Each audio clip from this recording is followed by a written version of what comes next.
All right, and welcome to the 2026 Grass Clippings Open. Your man Dougie Fresh alongside my man Todd Dobson. I tell you what, this is the afternoon wave that we have going on right now. Interesting start. 10 under leading the way as we come on air right now. Big names not playing well. Some no names, guys we haven't heard of. They got drafted late, playing some awesome golf. What do you expect us to see while we're here hanging out tonight? Well, we have a lot of big names coming through at the end of the night. So I'm expecting some more scores as we progress through this broadcast. But again, like you said, it's been a tale of 2 days. You know, we got really has. 11 a.m. and it was still out. You know, you get birds chirping and everyone's excited that the world was in front of them, and it sure was for guys like Austin Quick and Tyler Jaworski who shot 10 under. But then they come out for the second wave, and it's the sun's going down, the wind picks up. And it's been quite interesting when you talk about this complete weather change. When we got out here this morning, we had a shotgun at 11 a.m., and then we had another one at 5. That 11 a.m., they probably had it was the bee's knees out here. I hate to say it like that, but I will. It was perfect. No wind. The greens were a bit softer. Now, with all the wind that we've had, this course has dried out. It's gotten crunchy. It's gotten a bit crispier around the edges. We're seeing balls pitch right here at 18. And 18 during that qualifier, and we'll talk more and more about that qualifier as this broadcast continues, but there were a lot of players that fell victim to the 18th. The only hole on the golf course that played over par. So during this window of time, Todd, I don't know what we're going to see. We might see some birdies. We might see an ace. Two hole-in-ones already today in this opening round of the Grass Clippings Open. I'm hyped, dude, honestly. Extremely. And the good thing is the pin on the qualifier was in a much, much different location. It was tucked behind this bunker right here, and now it's out in the open. It's susceptible for a hole-in-one. And again, I don't want to jinx it. Yeah, don't jinx it. Don't do that, man. Come on.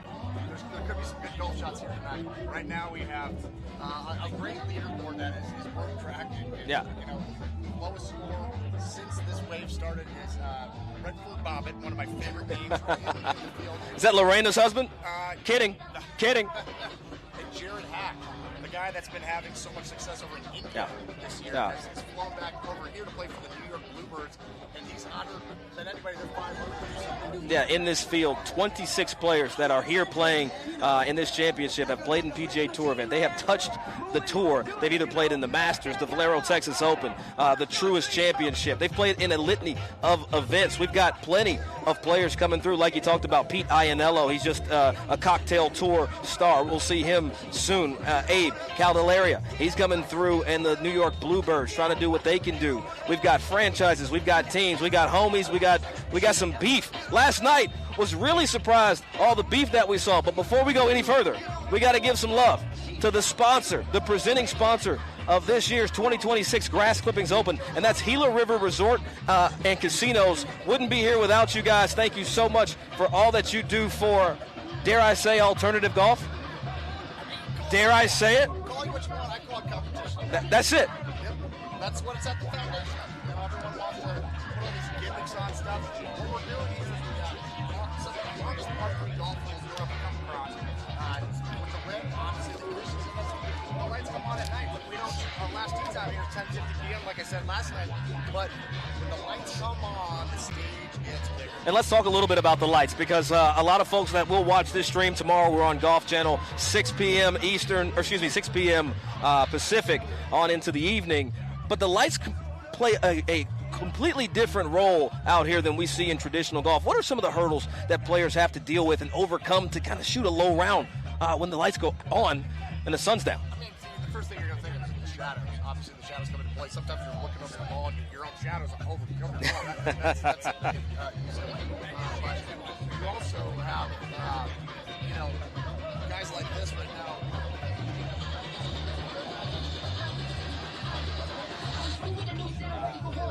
For the older guys, it's tough to really get a good grasp on what Yeah, I tell you what, I'm trying to get a good grasp on all the paper and things that are on our desk. For those watching at home, you can't see it, but I'm going to go ahead and paint the scene.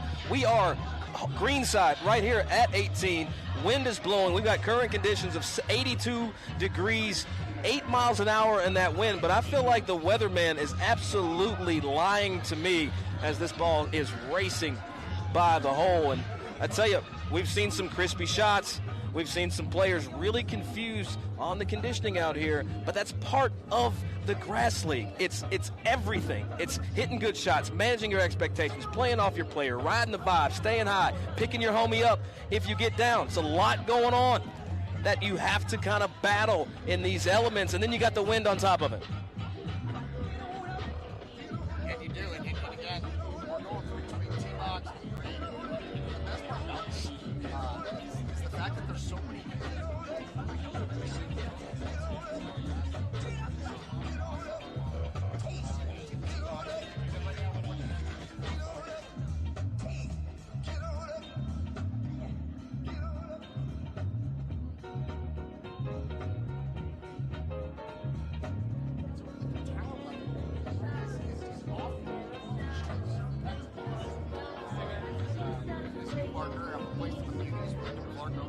Yeah, how cool is that? To see that involvement. You've got restaurateurs owning teams. You've got capital groups owning teams. Then you have a guy like Wyndham Clark owning a team.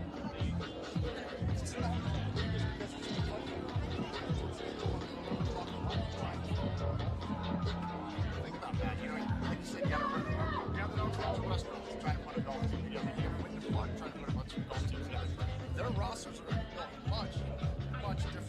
Yeah, it's amazing to see all the folks that do own teams. Manor, they have a team here out of Phoenix.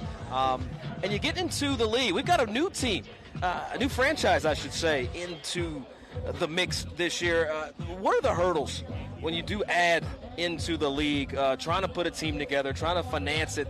We heard the number was about $1 million they paid to create that franchise in the Las Vegas action. It's got to be tough. It's tough to obviously come up with the funds. All right, well, it seems we have a little technical difficulties. We're going to fix that. But in the meanwhile, I mean, you talk about playing golf and trying to do it while you're in the midst of a concert in the back. Mubon playing. Gentlemen on the green playing. This is an absolute atmosphere. Todd, it's something that I'm so happy to be a part of. I mean, you get it better than most people. That golfers at the heart are just junkies looking for a stage, looking for an opportunity to make a name for themselves, and having a stage behind us. We're gonna have a massive concert for 1,000 people or a few thousand people tonight, close to 8. To be honest, that's something not only is cool for the game of golf, but for the community. Yeah, I mean, it's a place that you are welcome, regardless of who you are or your walk of life, that come out here and play. It's not just the Grass League Championship. We're also talking about rolling hills converted into grass clippings. This is a golf course where you are welcome to come out and play. The rate better than most places here in the Valley. You've got beautiful bluffs, beautiful vistas, and I tell you what, the sunsets in Arizona are better than you'll see ever.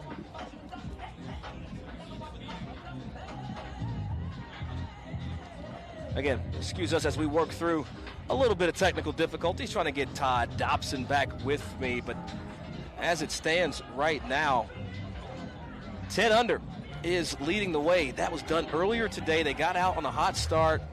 And that's what you have to do. You have to take advantage of the elements if they come your way.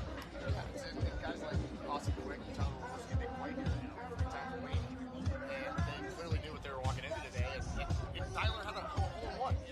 I ran into his wife in one of the tents while they're playing, but they came up here on the 18th. She goes, he hasn't had a hole-in-one. He's like 12. He's played 432 over 4 years, but to think that he's going to see good for them. How many do you have? I have 1. Just one. Okay, that's cute. On the 17th hole. That's cute. And, All right. so debate about that, but here's Abe. Yeah, that's my man right here. We'll see if Abe can stuff one in here. Left has been the best place to be. Over top the ridge, Abe eyeing this one down. Oh, bounced it in. Haven't seen that play. And that's a popular spot. We've been here for the last couple of hours, kind of getting into the mix. That's a great place to putt from. That's very big. One's playing with his Rare can't play because he's not playing.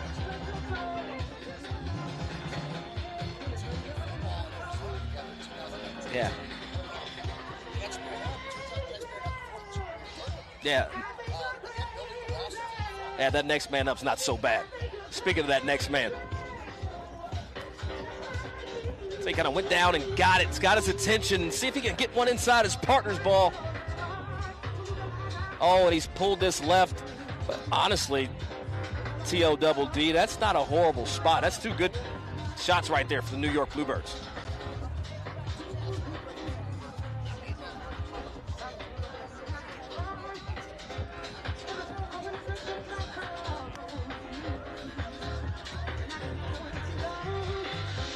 Hopefully we can see something. Look at the wind out here, just blowing things all over the place. That one's just down in front there for the Munis.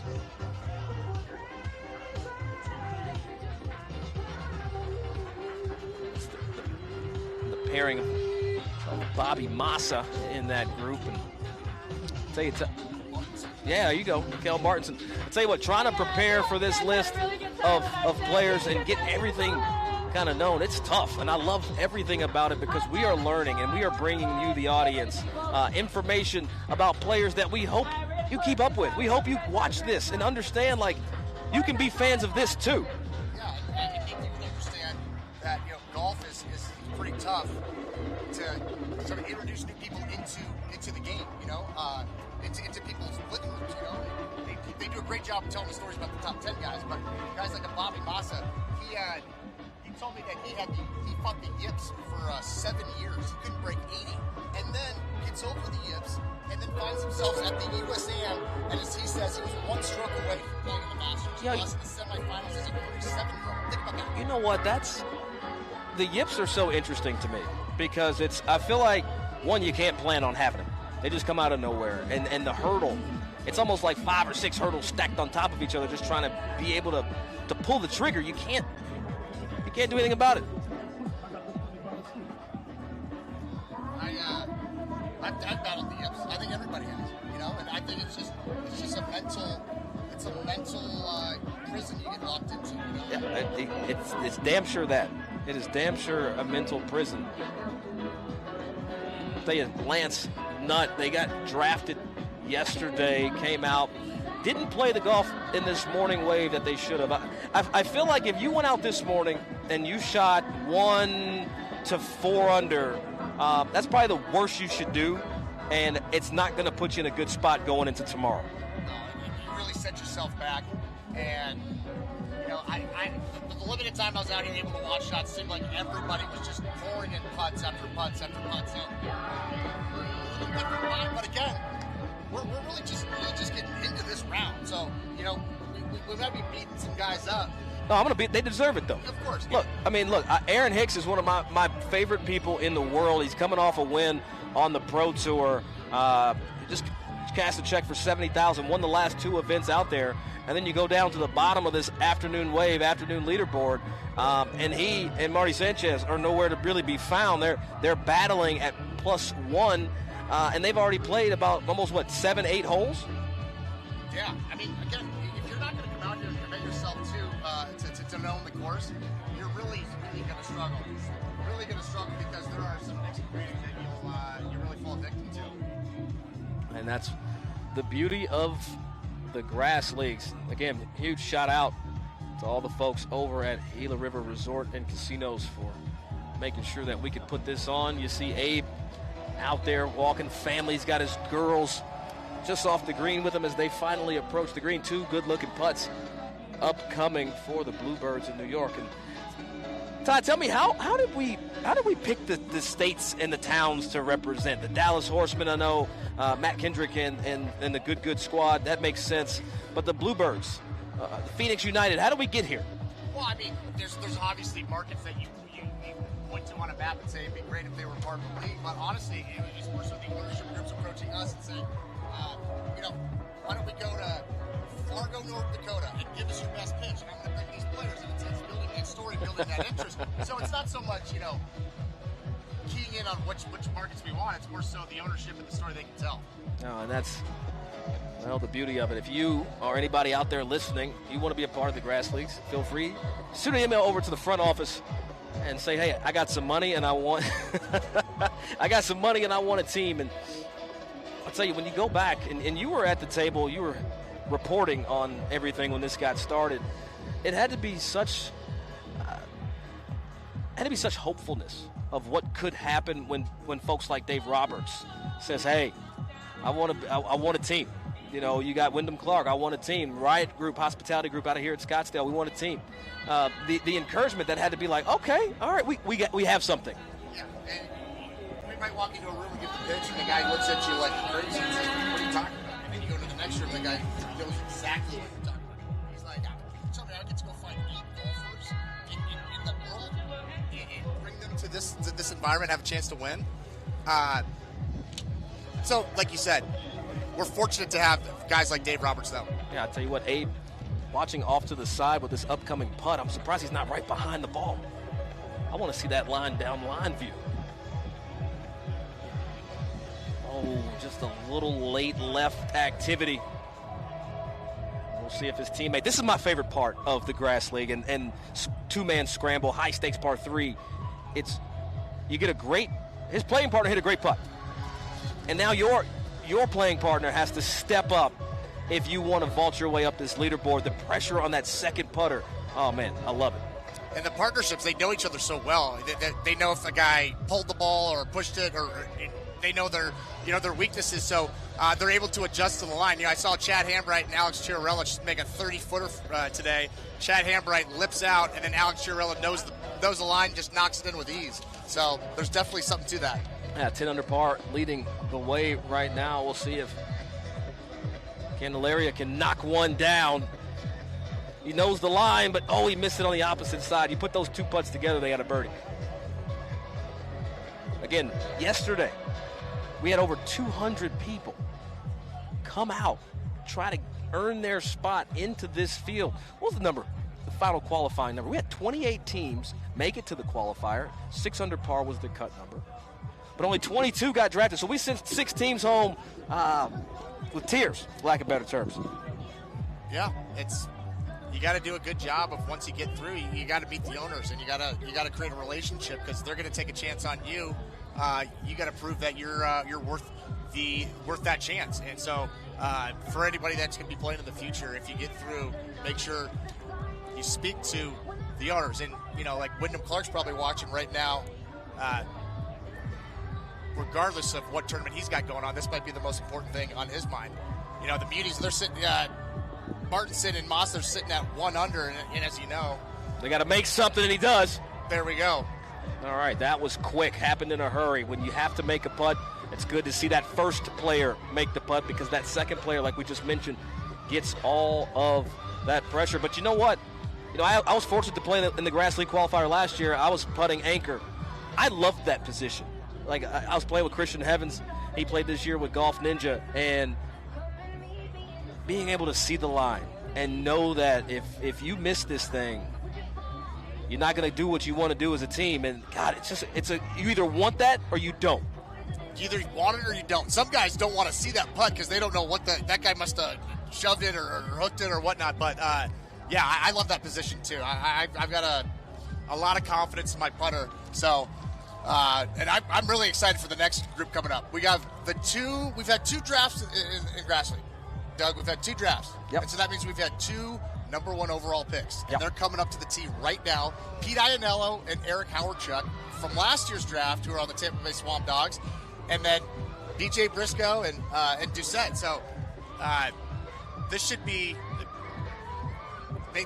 they got drafted. What you got to say is just because you get drafted doesn't mean you're guaranteed anything. So it's not like the party's over. You got to perform tonight. No, and I tell you what, you go back yesterday to the draft, and we got late into that draft where our creator community was represented well, number 1.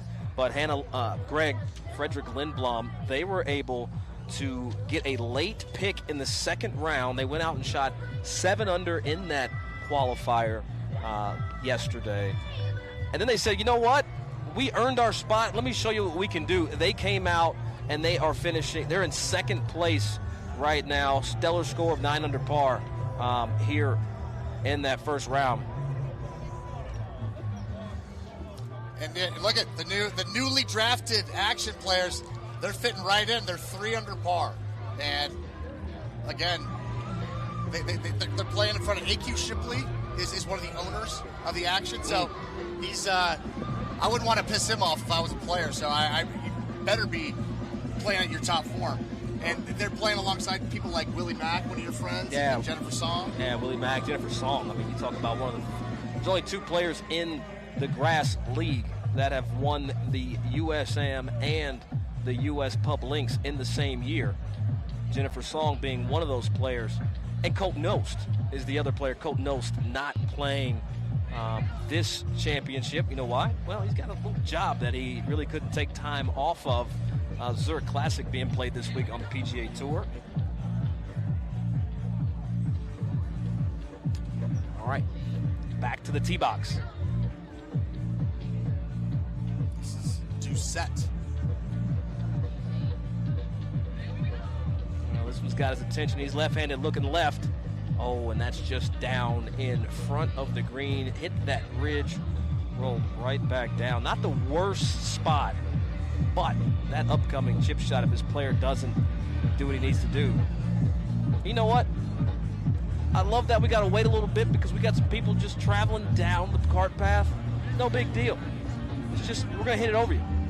Yeah, people have a lot of confidence in these players. I mean, the talent is at the highest level you're going to get. It's almost too much confidence. But again, the yips can come out of nowhere. They're willing to risk their lives, but. So if I go back a couple years ago, we got into the late stages of our stream, and you made a statement about if the Minnesota Muskies take this, I'm going to get a tattoo. Now, I still don't remember if that was your pick, right? Did you pick the Muskies? But when you looked at everything, now that it's been 3 years and we've done multiple championships, what team really grabs your eye as we got things going, ball on the way? Well, I got to say, as we look for his ball, right here in front of us in the sand. Kitty litter. I got to say the Muskies still have my eye because they have the #1 player in the world. They have Drew Kittleson. I love that he's the #1 player in the world. Yeah, and it's not disputed either. Keep going with that, though. He's the #1 par 3 golfer in the world. Non-debatable. Non-debatable. I mean, again, say what you will. John Rahm, come show up. We'd love to see you take him on 1v1 if you want, or Scotty Scheffler. I saw John Rahm today. Pass him on the way here, as a matter of fact. Well, I was like, I should have asked him, but we were in the car. It's weird. Next time you see him, bring it up. Because you know why? You'd love to have him, wouldn't you? If you can make it, we'd love to have you. This isn't about who you know. This isn't about how many followers you have or this, that, or the other. It's whether or not you can put the ball in the hole. And what Drew Kittleson has done is he continues to do that at a high level. And over the tenure of his career in the Grass League, he's accumulated the most points. So until anybody wants to knock him off his throne, we're waiting. And here's Eric Howardchuk, to switch gears a little bit. Fun fact for him, he is one of 4 players to be drafted first in the Grass League draft. His dad was drafted first overall in the NHL. That's unbelievable. Think about that. Both family members being #1 picks. Oh, he's walking toward it. Where is this? Oh, it just leaks onto the front of the green. Well, we've got 2 balls of the 4 on the green, 1 short, and 1 short left in that green side bunker you see there on the left of your screen. Todd Dobson and I, we're parked up greenside. Again, Grass Clippings Open. If you want your chance at the 2027 Grass Leagues Open, be sure to stay up to date on all the news at grassleague.com. And maybe you and a partner can enter in and see if you can, you can get drafted. Come out here and play with all the players that make their way into the Grass League. Coming back into the booth, Doug Smith, Todd Dobson with you again. 18 played over par during the qualifier. When you hear how the holes play and then you hear 1 over par, what's that say to you for these players? Well, they either didn't do their homework on the golf course or the golf hole, or Scott Hebert, our grounds crew, head of the grounds crew, was pissed off at somebody. I agree. Because if you go look over number 15, where the other hospitality venue is, he put that pin in just a diabolical location. But look at the scores here. Yeah, look, Phoenix United out in front as we look at kind of how they've played. Again, 2 shotguns went off today. We would set one off at 11 a.m.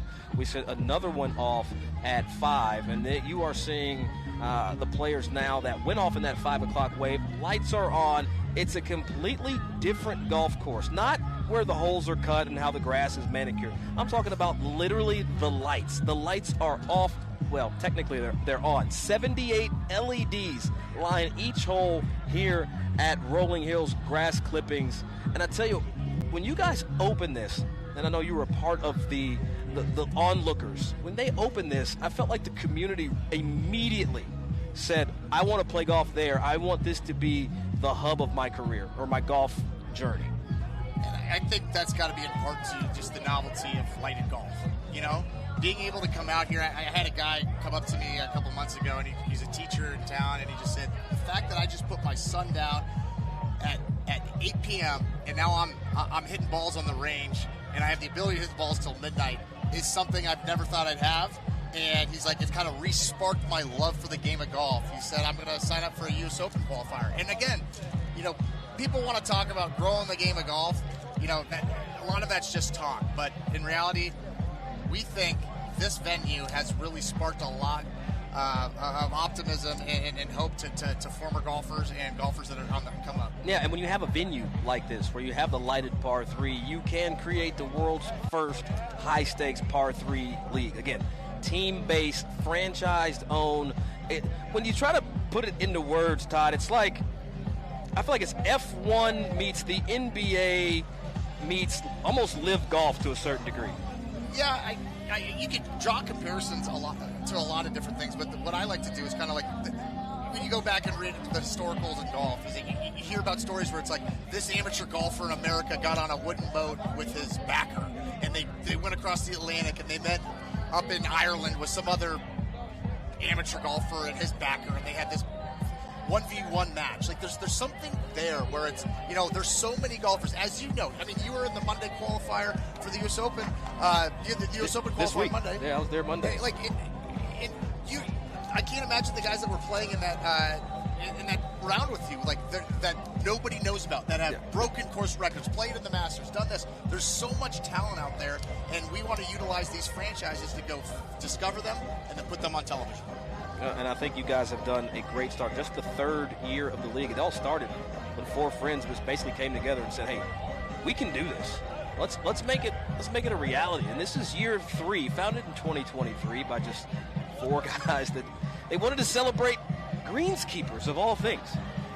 Yeah, would you think about that? The guys that get up in the morning at 4 a.m. every day to come out here and mow the grass and cut the greens, and if they don't show up, we're not playing golf today. So it makes a little sense to maybe, you know, tip your cap to them and put them in the spotlight because of all the hard work they did.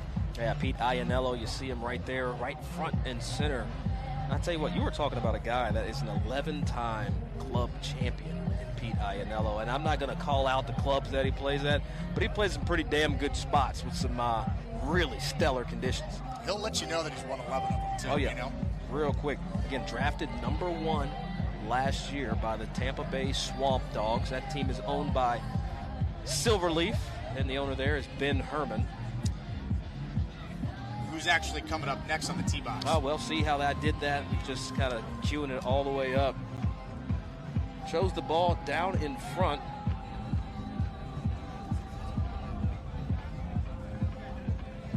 See, this is tough putt, pushing up the hill. You got a great look from our camera down the ground. That huge ridge there on the left side of your screen. Push this left to right. Slow putt up. Watch this thing start to swing. Just swings across the face, never up. That was, honestly, tough putt, not the worst effort. I'm going to give him a little credit. I'm not going to cook him for that. Yeah, you didn't draw it up to have that as your starting point, but you know, when you're new to the grass league, when you're a rookie, you don't have the veteran experience. It's kind of crazy to say that now. This is our 3rd season, but there's something to that. You know, again, it's a reason why you see certain guys at the top of the leaderboard year over year is because they know how to play the sports. And I tell you what, one thing I love about being here, you got those beautiful buttes, those mountains in the background. Lighted golf. It's just past the golden hour. Sky out west, still golden. Casting a little light out here, man. It is beautiful in the evening to play golf. And what a night to play. The wind's starting to die down as Howardchuk gives it a run. That's on that low side. Tough putt to get high enough. That's Eric Howardchuk, like you said. Played on the McKenzie Tour. Now he's just out here in the Valley teaching when he's got an opportunity. Got to appreciate that. Give back to the game. That's what the keepers do. A lot of teachers that are playing in this, like a guy like Vince India, Will Kropp, Eric Howardchuk. And, what's cooler than, teaching the young guys coming up or just anybody, and then you get to see your coach playing on the Golf Channel. Yeah, and that's where we'll be tomorrow. Make sure if you're watching the stream, you want more grass clippings, open more grass league events. We'll be on Golf Channel 6 p.m. Pacific tomorrow. So if you're on the East Coast, stay up late with us. We'd appreciate that. See if we can get one to fall. Great look there up the hill. Start to turn left to right in here. Singes that high side. And wow, I tell you, Todd, that's a good 20 feet by. Yeah, they're he's not known to leave them short. And one thing I want to draw your attention to as we kind of are starting to look at the leaderboard, and guys have played 9 holes or whatnot. There's some names sitting at the bottom of the leaderboard that are truly surprising. You got Will Kropp, Sam Fedone, who I wouldn't be surprised if they win the tournament. I mean, last year they did the same thing where they birdied the last 10 holes in the round 1 to keep themselves relevant. So, a slow start is not off brand for them. Then you have John Shin and Ricky Romano.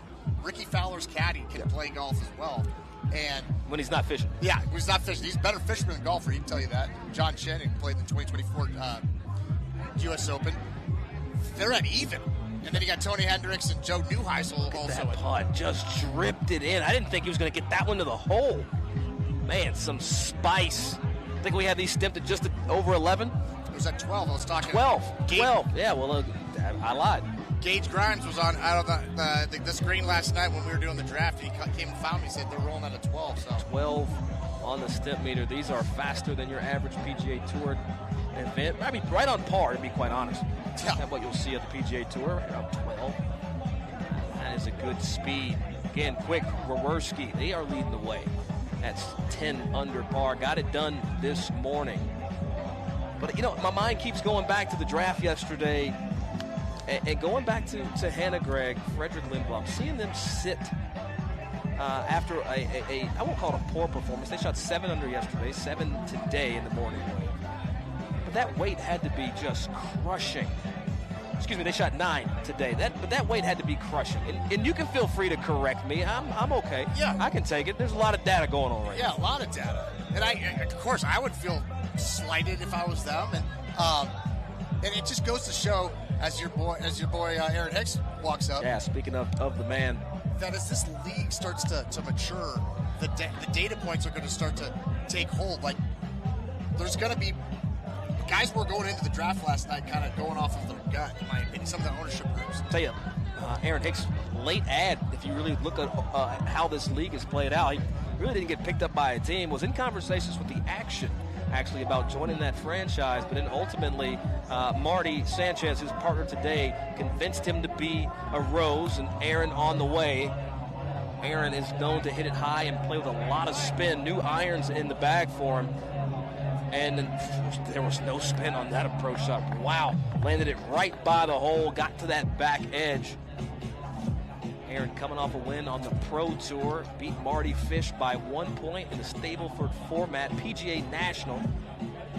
That concluded yesterday, for the record.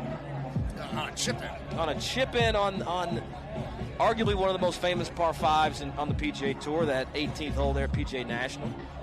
I love that hole, water down the whole right side, that little peninsula of green off the left. You see Hicks having a great time, though. He and partner Sanchez not playing the golf, but just in the attitude, they are having a good time. They're also in DFL with their playing partners. Yeah, I said it. Dead freaking last. 1 over par. That is not the showing that anybody wanted, but you know what? I can tell from Aaron's body language right now, he's having an absolute blast being out here. I got a question for you with Aaron Hicks. He's known for hitting home runs for the Yankees. Yep. He's known for hitting the ball a long way with the driver. can his game translate to the grass league over time? You know it does. Aaron reminds me of, if we go back as we see Sanchez hitting here, you go back to that kind of era before Dustin Johnson bought a TrackMan. And Dustin got that TrackMan and got out on tour. Sanchez scaring the hole, landed it in the shadow of the flagstick. That's 2 good shots right there. 2 good upcoming birdie looks for the LA Roses. But I think Aaron went out and got a quad, and he's been working on his wedges and his numbers. And I tell you what, he's a better wedge player than you'd probably think, even though he hits it far as hell. He's obviously been winning golf tournaments. That's two back-to-back wins there on the Pro Tour. That's crazy. And I read something the other night about him that, his dad wanted him to be a golfer when he grew up. He did. And he didn't know his dad played baseball till a little bit later, and then he wanted to be like Dad and went and chased his baseball. Well, that's one way to interpret the story. Yeah. As on the walk, we'll get more into that. This is Christian Fisher playing with Ben Herman, the old hockey player. That's it. We'll see if. Oh, that is not a good shot. That's almost under my ankles right now. That is near us up here on the top left. Well, the man, the myth, and the legend, the owner of Silverleaf. No, not known to pass up a wager. Ben Herman. Speaking of a wager, you notice that 36 on the back of Christian's jersey, or whatever you want to call it, polo. The reason there's a 36 is all over Swamp Dog gear is because before the last tournament, the GL Championship 2025, he wanted to play in that tournament for the Swamp Dogs more than anything. More than anything. And Ben said, if you can go par the first hole at Silverleaf, you're on the team. Lipped out from 10 feet for bogey. And so everyone put that 36 on him. Yeah, but don't sleep on Ben Herman. He's known to beat up on some of his members. John Rahm, Tony Finau, Preston Summerhays, and a dart thrown right at the flag. I tell you, of the golfers in the group, the owner bested them all. Closest to the pin in this group, got the greenie. I'll tell you what Ben has been able to build at Silverleaf has been quite remarkable. But I said we'd get into it on the walk. Aaron Hicks was actually a golfer growing up. This was pre-baseball. Around 12 or 13 years old, he wanted a new set of irons. And his dad said, Aaron, if you win your next junior event, I'll get you those set of irons. Aaron went out, motivated, got the job done. He was able to get the win. But what did his dad then do? His dad said, I'm sorry, son.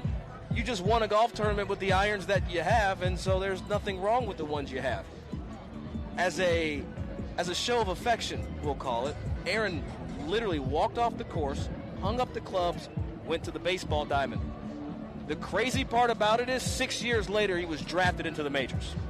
True story, can't make it up. First rounder to the Twins. The guy walked off the golf course and into the major leagues. You know what?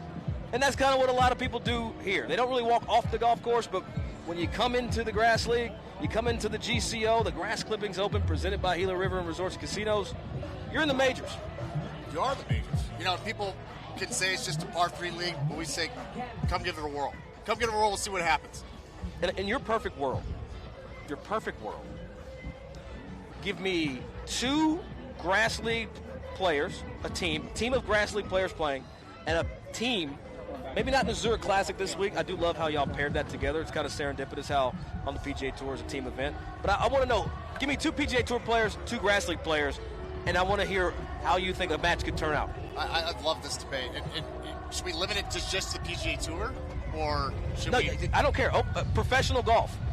There we go. Professional golf. Open it up. And I'd like to say, the Lift Tour is trying to get their foothold on, is their format good? Is it worth continuing on with and all that? Let's grab a couple of those guys over there. We're gonna have to start if they have a league. Yeah, if they have a league.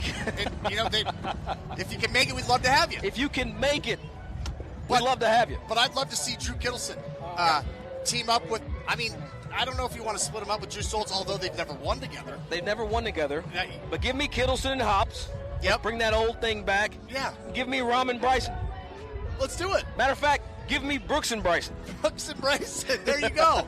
And again, it's going to sound crazy, but I don't think those guys can win out here. I don't think they can win. You go back and we look at the past champions list. We go back to 2024 here at the GCO, the Grass Clippings Open. Drew Kittleson paired with Brian Hops, Minnesota Muskies. They got that done. 4-team playoff, and Kittleson made the winning putt on 18. You and I were there for that. 2024 GL Championship.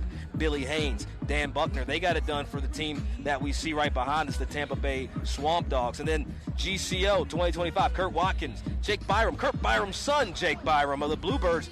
They birdied 4 of the last holes to finish at -12 on the day, 19 for the event. And then GL Championship, Gabriela Ruffles, as well as Ryan Ruffles. Which one's the better Ruffles, as we're talking about? I don't know. The potato chip? She didn't miss many putts. The girls can play out here. This plays right into their game. And, it's interesting. When Colt Nost joined the fold last year for the 2025 GL Championship, I asked Ricky Barnes, I go, everyone's kind of debating this. Is he just going to run away with this thing? And Ricky looks me in the eye and goes, hell no. What are you talking about? And sure enough, he finished, I think, tied 8, and then you had Riggs Johnson at last year's GCO finished tied 17th with Ben Herman. Yeah. It's kind of like the quote from Braveheart. Men don't follow titles, they follow courage. Wow. Meaning, I don't care what your resume says, you got to come out here and prove it out here. No, you got to prove it out here. And we can't forget to talk about that franchise title in 2025, the San Diego Munis, owned by Wyndham Clark. They didn't really win anything, throughout the year, but they won the league because they and the team were there on every turn and corner. Aaron Hicks now, ball down, birdie putt upcoming. I feel like it's almost easier for Aaron to hit this putt than it is. I think it's harder for him to hit this putt at the GCO versus standing in the middle of Yankee Stadium. Why do you say that? Because there's more pressure, because it's you and a teammate, just one guy. Look, in the majors, you hit the ball 3 times out of a Hicks, knocked down from deep. It matters. See, he don't shake hands like that after a homer. He just kind of jogs around the bases and then sits down and that's it. Aaron Hicks, much needed birdie. And I'll tell you one thing, it takes one birdie to jumpstart you, especially when there's a crowd. That was an own birdie, by the way. That was his tee shot, his putt.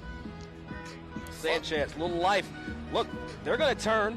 What hole they start on? They started on the 8th. They've got 10 holes left to play. Can they get on a run like we've seen so many times now that they're even par and shoot 6 or 7? Will Kropp and Sam Fedone did it last year. They birdied the last 10 holes after they came through this very hole, and this jump-started that 10 birdie streak. Is that a Taylor hat we see right there? That hat looks pretty freaking sick and custom, by the way. Well, I think he picked it up on his way up there. I think he did. He went to the Taylor Hats truck, got fitted, and brought it out here. Can we talk about that a little bit? Look, you have a lineup of things over there. You have a tattoo artist in a tent. There's a ton of people getting horseman tattoos. I don't know why. Unbelievable. Then there's a card table. There's a cowboy hat truck, and then there's a barber. There's a mobile barber shop out here at the golf. I might go get a lineup as soon as we get off this stream. Tell you, the barber in there told me last night. She said, "Hey, you come back tomorrow, I got you." And I was like, "Damn, that's heavy. I appreciate that. I don't know if I look that bad right now. Camera shot, we look good." And here's Fisher trying to match Hicks. I'll tell you, 2 putts, you get 2 looks. Ken Fisher with the fresh lid. Make it go 6 inches down. Oh, he stood up quick, Todd. Oh, it lacked the necessary enthusiasm. And here's Herman. I've been tough on Ben Herman because people need to be tough on Ben Herman. Yeah. Well, you know what he told me one time? We were on the range. He's like, "Doug, what are you doing back here with us retired people?" I said, "Retired?" I said, "What year do you retire?" He said, 82. I said, 82? Oh, the year you were born. Got it. Understood. Herman, the retiree.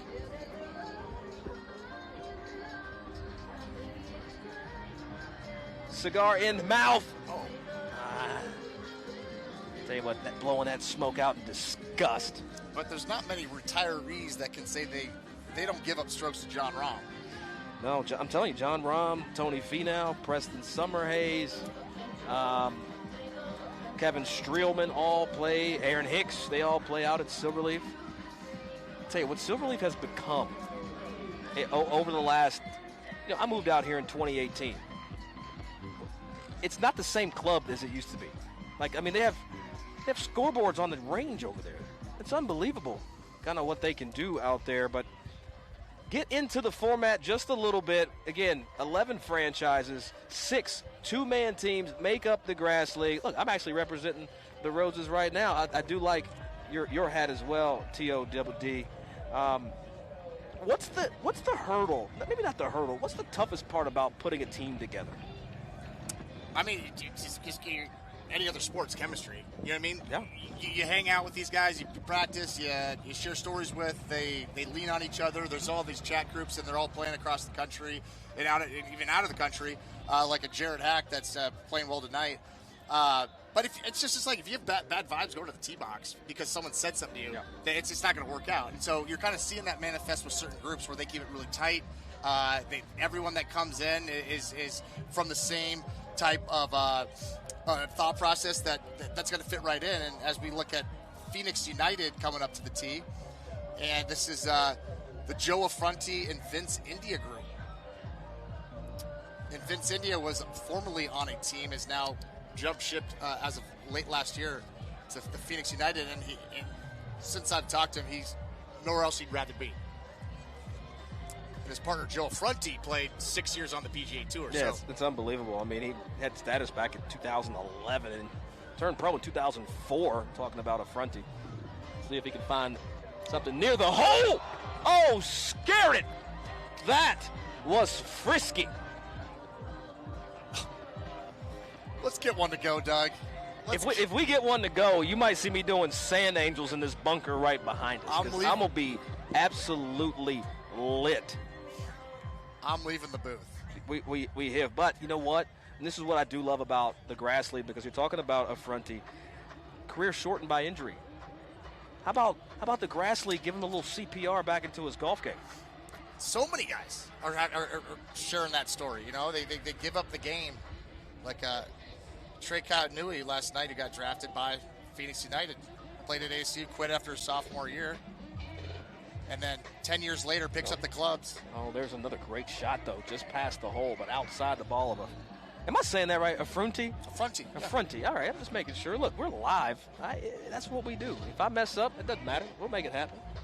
You know what? I'm really impressed by the throng of fans that are starting to congregate by the stage area. Again, I don't know if we're at a golf tournament or if we're at a party. I think it's kind of both, kind of married together. We're just at a community gathering. Community gathering. Love that.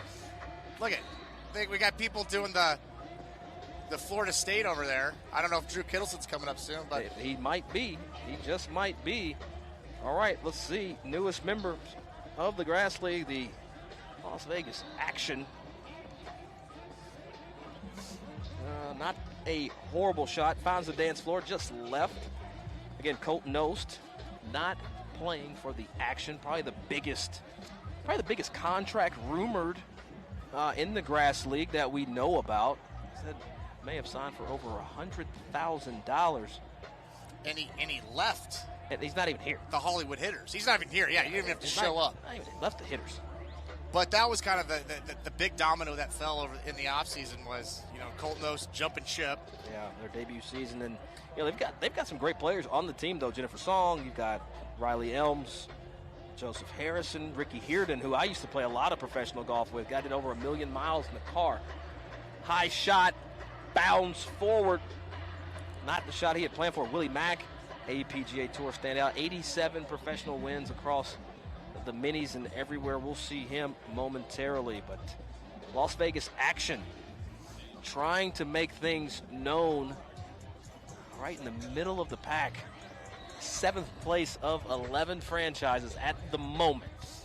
And that's more so that comment about the franchises. That's more of a long season, long-term comment, because tomorrow night we're going to have a champion of a team. There's going to be 2 guys, or guy and girl, that hoist the trophy for their franchise. But as this works is all of these 2-person teams are going to collect points, and at the end of the season we're going to add them all up, and then you're going to have a season champion, in which was the San Diego Munis last year. They didn't win a tournament. Got the season-long race. But look, again, tomorrow we're on Golf Channel. Todd Dobson, Doug Smith.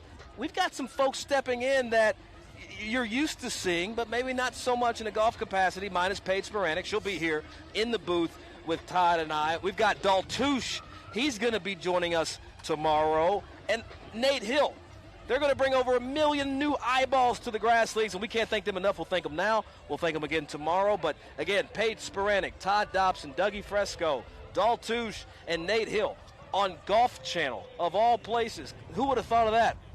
But that's where we'll be tomorrow, 6 p.m. Pacific, 9 o'clock on the East Coast, as these players kind of get to the green, find themselves, well, a couple birdie putts. I see 3 on. I don't know where the 4th ball is long.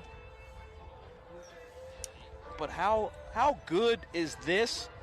And how about good owning the Horsemen?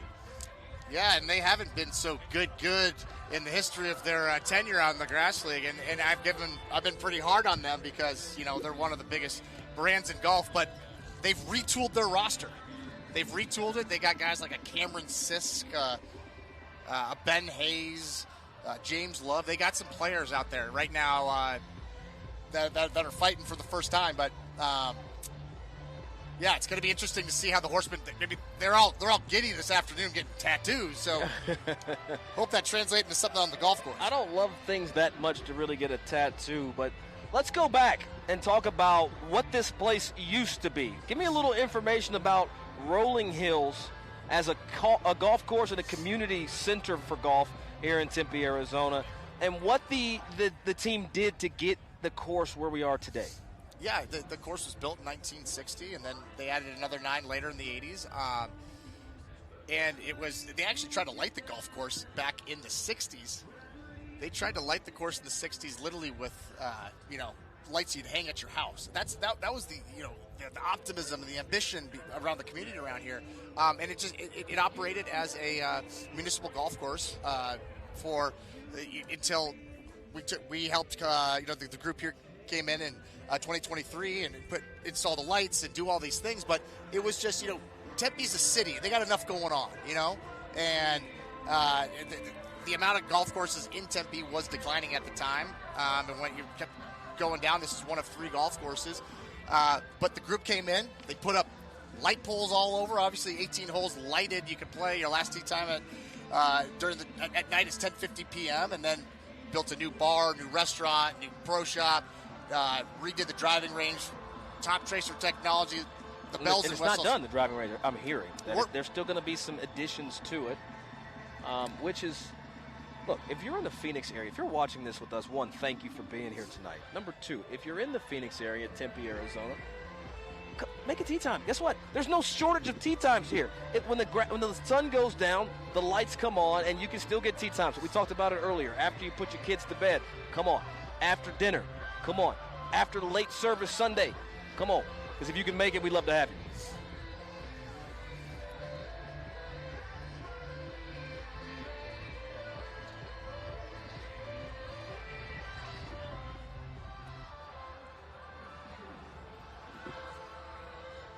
A lot of conversation over both putts here for the action.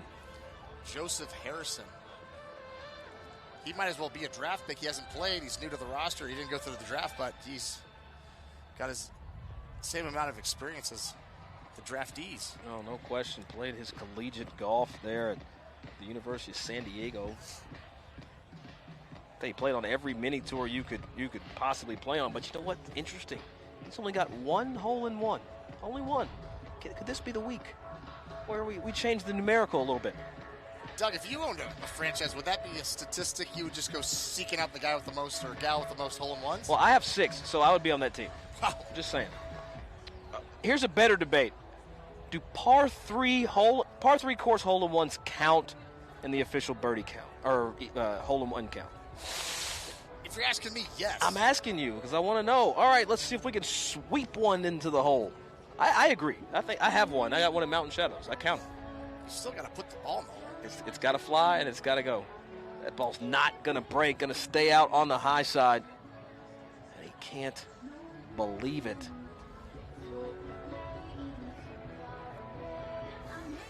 What a scene. Sun fully down, Tempe, Arizona. Concert about to start. There's probably 5,000 people just beyond this green to the right of the camera angle that you're seeing. there's another 5,000 people prepared to be entertained on the main stage this evening. And it's going to continue to fill out as we begin to wind down this second wave of golfers. And we're coming into the teeth of the players. There's some big names that are about to step up to the tee. It's going to get pretty exciting. Tell you what, folks, I want to have more data and notes for you, but it's blowing 15 out here right now. We have notes literally. I've got notes blowing up by the tee box right now, so I apologize. We keep it real because this is live action right here.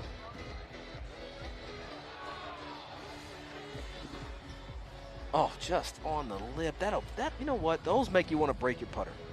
I might be saying too much, but that's how I think about it. Believe me, they're thinking that. And again, every missed opportunity like that is going to feel like a double bogey, because as Billy Haynes, who's coming to the tee next, says you got to make about 20 birdies over the course of the 36 holes. Here's a front tee.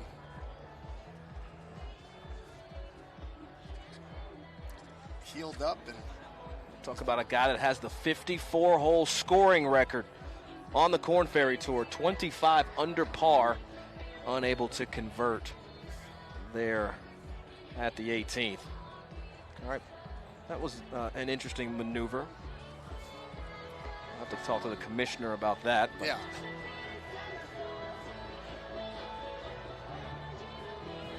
Todd, you saw this thing grow. You see it now, and you look to the future. You've already annexed, not you, but they have already kind of annexed Goat Hill Park, Summer Grind. Is that what it's called? That's what it's called, right? Goat Hill Park. Yeah. Yep. Yeah. There's got to be more conversations to take this more places. I mean, this is such a wonderful event, and I almost feel greedy that we keep it here in the greater Phoenix area. All right, so I'm going to take this opportunity to throw it down. Here with Las Joining Vegas us action tonight, captain Philip Nate Reedy. Hill. How are you feeling on your first grass league, playing under the lights, the music? Is it any added pressure, or is it business as usual? You know, a little bit. You can't lie and say it's not. It's definitely different. It's not normal golf. It's not what we've spent our whole life doing, but it's awesome. If you can feed off it, it's a good thing. How are the conditions? Talk to me about conditions today. The wind playing a factor? Yeah, it's tough. The greens are getting crusty and firm. It's hard to make putts. They're firming up. Every hole they feel a little more firm. It's getting hard. Par on 18 is a good score. Best of luck to you on the rest. Thanks a lot, man. I appreciate it. Thank you. Back to you. I love the fact that players take the time to hang out, let us into kind of what they got going on, what they're looking forward to, the fears and aspirations about playing the grass league. Yeah, and that's Philip Reedy. He's the captain, so he's almost obligated to step aside and, do some PR for the new franchise. And I'm excited about the Las Vegas action. Obviously, they have the ability to go out and acquire Colton Oast. And I've talked to the ownership quite a bit. They have big ambitions. Big ambitions. Oh, that makes sense to me. And look, I'm so excited to be here. I didn't even know we were on camera. I'm looking at the course and making sure I'm taking it all in. But back up to the tee box we go. And this is Michael Gellerman playing alongside Grant Hirschman. And I told a lot of folks that these two were my pick to win the tournament. Really? Yes. Tell me more about what they possess that made you say that. Well, first off, you look at their resume. They both played 4 years at Oklahoma. Grant Hirschman didn't miss a single tournament throughout his 4 years, and that included when they won a national championship. Won a national championship with Brad Dahlke, who had a chance to win this tournament last year. Michael Gellerman also played at Oklahoma, was the captain. They overlapped for about 2 years. But if you came, I come out here and watch a lot of the Skins game, and you see this guy Hirschman out there, and the way he hits the ball is different. It's flighted. It's just into the wind. It's whatever he's got to do. He can move the ball any which way to get the job done. And again, if you're going to win the Grass Clippings Open, you got to do that. Yeah, Hirschman, 4-year player at Oklahoma, 3-time All-American. Missed his card in 2024 by a single shot. Man, I'll tell you what, that'll frustrate you. But you see that action. Whoo! I did not hate that swing. Oh, what a bounce! Got a hell of a bounce off the hospitality. Well, that's one way to do it. How do you not like that golf shot? Look at him. He goes back and talks to the number 2 player in all of the par 3 world, Billy Haynes, the only other person to hold the #1 title other than Drew Kittleson. And he's got a new partner. This is a new guy to the Grass League, Matt Parzali. Played the Masters U.S. Open after he won the 2018 U.S. Mid-Am and had practice rounds with Tiger Woods and Rory McIlroy. It's unbelievable how one good week can change your life, and let's see if he can bring some of that magic. Oh, what a great move. I tell you what, try to hit this little fade with this breeze. See if we can get this one near the green. Great camera work by our team. It's so hard to track a ball at night. You have no idea. 2 good shots for the pair, getting things going. Doug, isn't it wild that Billy Haynes won the 2024 GL Championship with Dan Buckner, who's the 3rd-ranked player in the world. Dan Buckner had a conflict and potentially an injury as well, so he had to go out to the streets to find a guy. And look who it is. The guy who's played the Masters, the U.S. Open, just sitting on his couch. Hey, I got nothing going on. Yeah. You need a body? What's your perspective on that, about the talent that's just sitting around as Billy Haynes gives it a whirl? Buffalo native. Ball on the way. Banks it off again. Maybe that's how to play the hole. Just hit it up in the Gila River Hospitality and get one inside of 15 feet. Unreal right there. We got some good groups coming through now. Yeah, I feel like we're starting to cook with hot grease. This is the Grass Clippings Open, the 2026 edition. Tell you what, I'm looking out in the stands. I'm seeing 4- and 5-year-olds out late tonight having a blast. Parents, we've got teeny boppers. We got everybody out here. Yeah, and again, there's still a lot of golf left. So you got guys like Grant Hirschman and Michael Gellerman are sitting at 500. They kick this in for a birdie, go to 6. With the stage in the background. You were talking about There it is, yeah. Look at all the people that have come out. Look, my son's in this crowd right now. This would qualify. I got a 5-year-old. This is going to qualify as his first concert, and it happened right here at Grass Clippings. How about that? On a golf course. At the golf course. During a golf tournament. Hey, at a course where even he's welcome to play. Yeah. Because I tell you what, having a 5-year-old and going to some of the places, I'm not going to call anybody out, but it's tough. My kid can make par from 100 yards. But they look at him like, or then they charge him an adult rate. It's rude. That's rude. I'm going to stand on that. Yeah, my 6-year-old and I came out and played, and my 4-year-old, Walker and Rhett, and they played 9 holes with me, and they wanted to go play the back 9. I said, are you kidding me? Are you kidding me? San Diego Munis, Ricky Romano on the team, John Chin, Michael Martinson, Michael Gellerman, Bobby Massa, DJ Lance, Cody Massa. How about that trade this year? Not even a trade. They didn't even trade. They just switched teams, or they got picked up by another team. Phoenix United had Cody Massa, DJ Lance. Lance, 7 and 8 ranked players in par 3 golf in the world.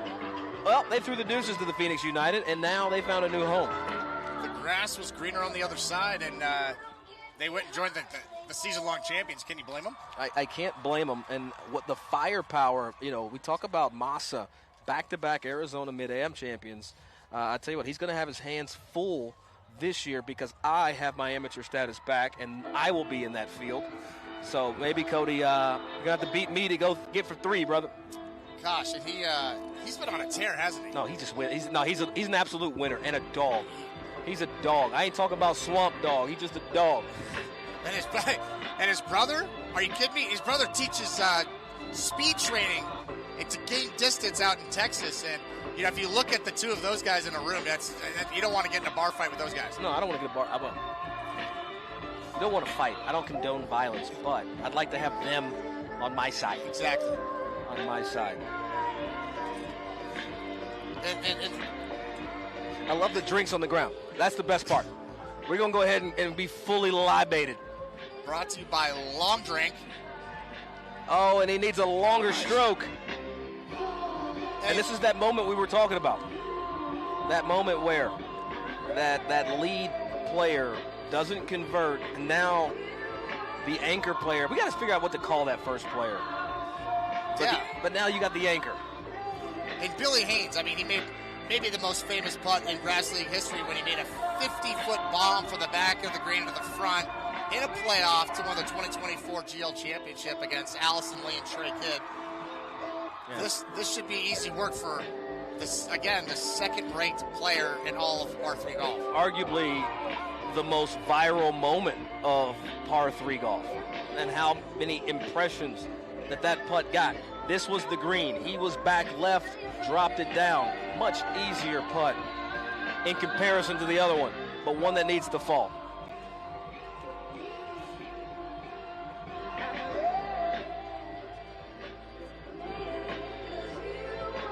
Did he do it? Oh, he did not, and that is disappointing with the break that they got off the hospitality, unable to convert. And can I just say I love our camera operator? Because this guy's on the green, no fear. He's up close and in the mix, and that's what we want to see, and you get that at the Grass League. Not many rules out here. We do respect the game, but we want to get you up close and personal. And right here, again, they just had a chance. Par 3 golf, it swings of momentum. And you have a chance to make a kick-in birdie to go to 6 under, and now you go into a couple of birdieable holes, and they missed. Maybe a different future for this group. Yep. And there's the conversion there for the Munis. The Munis overall in 6th place as a team in this championship. What and they are a perfect night. They are top to bottom. Yeah. That's the reason why they won the season-long points race last year. They find a way, even when guys go off. Andrew Ewing just disappears to go play in the PGA Tour Americas. They lose Hayden Wood, and somehow it's the next guy up. And the stories with the new person up is just as good as the guy they lost. It's so hard to prepare, and we'll do it tomorrow on Golf Channel, but it's so hard to prepare to do an event, a stream, or a broadcast like this, Todd, because there are so many storylines. Like, there are so many players that played in the Masters or played in the U.S. Open or had PGA Tour starts that found the Grass League, came out of nowhere, or were just invited. Just invited. Guys that used to have talent that kind of hung it up and said, you know what, I'll do that, homie. They get to ask, they come out here. This league breathes new life into players, and it's unbelievable to see. Yeah, I mean, in their own right, they have their own stories, but then when you take all those stories and you put them together, then there's new storylines. Like, last night Tony Baggs tells Matt Kendrick to go screw himself if he's going to talk some smack. You know what, and we didn't talk about that. I watched that back last night when I got home. That was an awkward moment when the Minnesota Muskies basically told Matt Kendrick and the Dallas Horsemen, stop trying to poach and talk to my players. They said it in a much more aggressive way than I'm saying it now. What did that say about the Muskies in that moment?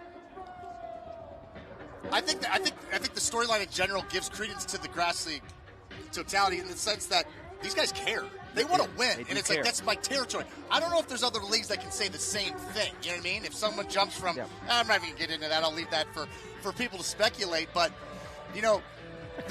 Matt Kendrick and the Horsemen were coming after the Muskies. They've been doing it, on social media in different ways, and it was their pick. And I respect the move. You gotta stamp your or put your flag in the ground and say you don't mess with us. No, that's what I took away from that. I took that not as a Minnesota Muskies on the offensive. I took it as a Minnesota Muskies saying, hey, we see what you're doing. Back the hell up. Let our guys play, and then we'll beat you on the field. And really, it was just two struggling franchises that are trying to find a way to win, and the Muskies are trying to hold on to their true champion that's the only one to win on the squad. And then you have the Horsemen that are more desperate than anybody to have a chance at a championship. So, again, I think it's great for the league. But I tell you something about the Horsemen, and as I try to get to the card again, the win, folks, tonight has been absolutely atrocious for paperwork. But when I think about that team and how they came into the league and the fervor, they disappointed me. They didn't stand out. They weren't very boisterous. They were boring, and they had to go back and retool the entire team to put forth a better product. Yeah, and I think the golf world at the time was kind of navigating these choppy waters. And you're in the spotlight like that, it's maybe best to keep a low profile. But they've kind of changed course with the ship, and they want to, they're head on with everybody. They're talking smack to every team. Let me ask you a question, and this is probably rude, and Matt Kendrick, forgive me, but is Kendrick good enough to play in this league? If you put the ball in the hole, I would say yes. I'm not trying to be rude. I'm saying because he is the CEO of Good. He's in the office. He's got a lot of things and a lot of balls in the air. It's tough, but we got a moment. We're going to throw it back down to Nate Hill. He's with a special guest. Am I on? All right, we're out here at the Grass Clippings Open at Grass League. It's an incredible vibe. I'm standing here on the 18th green. There's no players right now, so I'm not interviewing someone. I'm just doing a little solo piece for the chat, everyone at home. There's a bunch of people getting ready for a sit concert. There's like 500 people all grouped up over there. The fans are loving it. The people are loving it. The players seem to be loving it. Conditions are pretty good right now, and we're having a blast.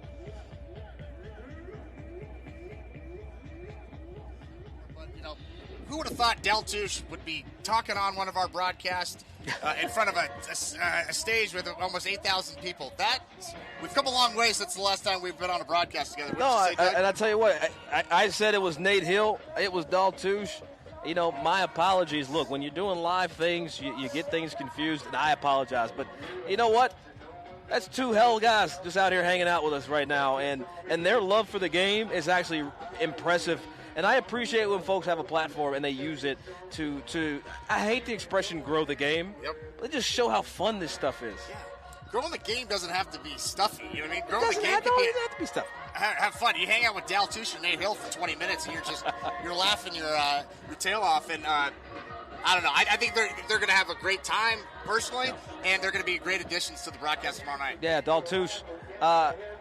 Thank you, sir. We appreciate that. Del Touche right behind the cameras right now. And I love the fact that this game is starting to be so magnetic that more and more people are being drawn in. And then here at the epicenter of it, of golf, community, and competition, you've got the Grass League. Yeah, and I think it's infectious all the way around. Not just the players that have an opportunity to play on the stage, but you have the volunteers, the social influencers that are out here capturing content. You have the people that work here on staff. You have so many different people that have, even the fans that have been affected and seen what this can become. And it feels like a movement. I heard that this morning from somebody. It feels like a movement because it's a lot of positivity. And it starts again from what we used to say. It starts from that foundation of small town ball. Yeah, you talk about a very interesting team that we're getting a look at for the Las Vegas action. Willie Mack III, Jennifer Song, absolute winners, ball strikers. There's not a condition they haven't seen. There's not a hole or a design that they haven't played. I love the pairing.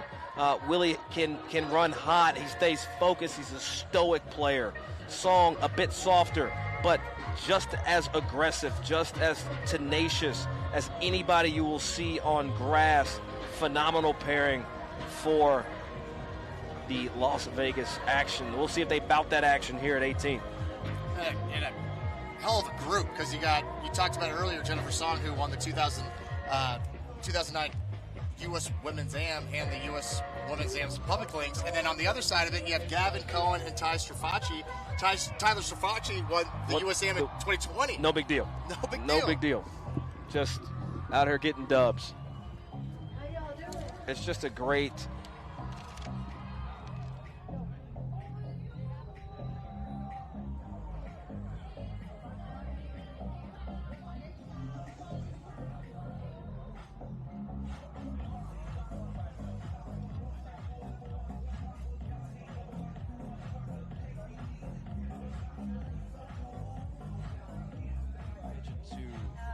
the chat, and you're like, why are you not seeing other things? Well, guess what? Tonight is just featured hole coverage of 18 and the folks coming through. Tomorrow, we got you. Come back in here, Golf Channel, 6 to 9 Pacific time, and that is the explanation. Guys, if you're watching this stream, the amount of time and production and the people and the bodies. Tonight, we just want to give you a little taste. This is a shot. Tomorrow, we'll have the pictures. One shot from Jennifer Song, and then keep people interested. Got to lead the horse to water. But not with the one-handed finish. Those usually go left. Oh, she got a great bounce. If that tight ropes and goes right, and that's going to be back left. Not back left, middle left. The green. And Doug, speaking about just staying on 18, he was like, what's wrong with that?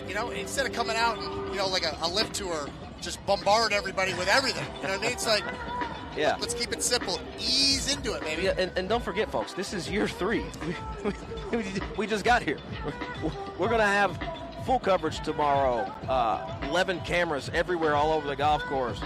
Golf Channel, Olmeyer Productions bringing it to you tomorrow. Willie Mack on the tee. Lost this right. Might get a bounce off of the hospitality. He's going to need it. I don't know where he hit it. That ball's nowhere near property. That hit the tent. I can see some people pointing up above themselves, but I think he might have hit that in the concert. The green's over here, Willie. It's over here, not there.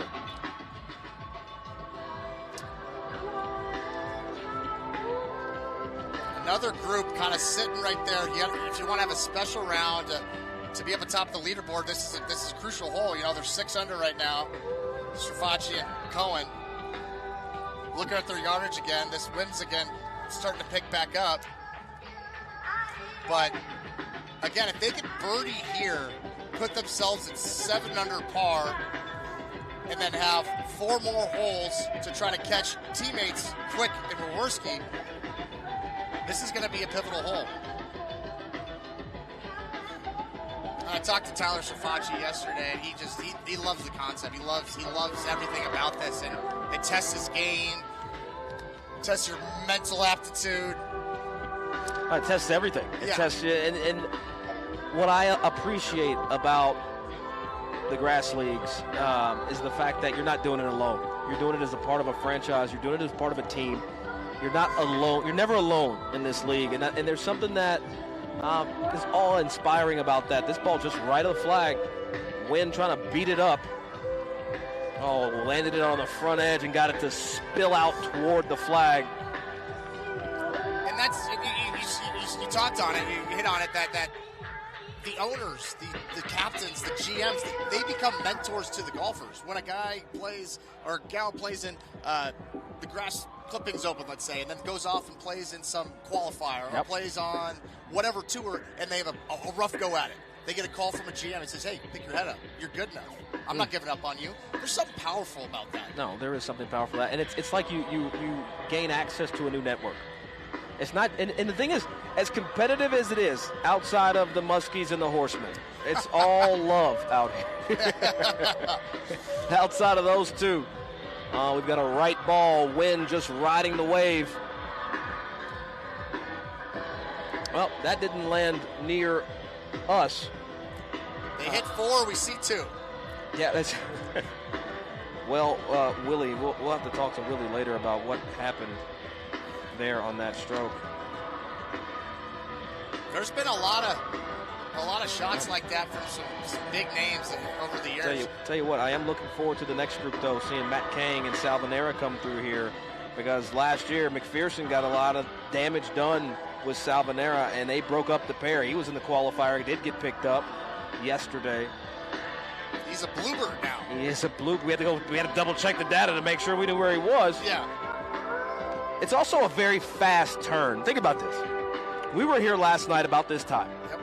These players get picked up by a team, and now less than 24 hours, you're in the mix, especially if you went off in that morning wave. Yeah. Yeah, that's what I said last night. Congratulations on being drafted. Forget about it. You got a job to do tomorrow.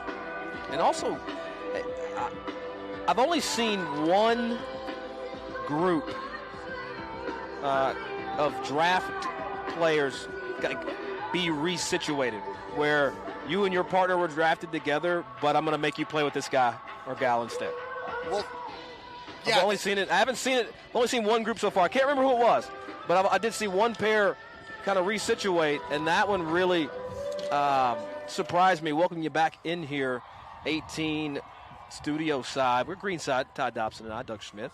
Again, you're watching just a little teaser for tomorrow's Golf Channel show, but tonight we're doing it right here on YouTube. We appreciate you being with us. Hey, keep the comments and all that coming in.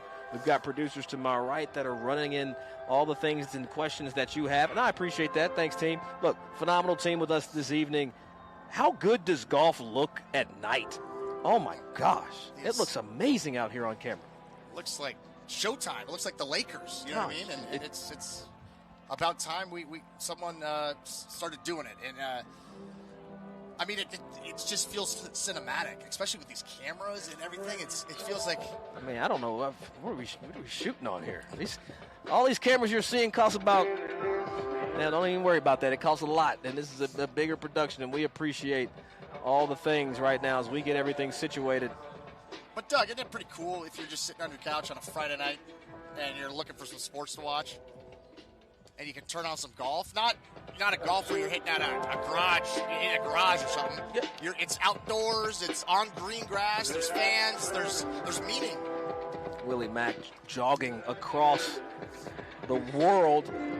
I tell you what, the only team pair I've seen both finish with one-handed swings tonight was Jennifer Song and Willie Mack.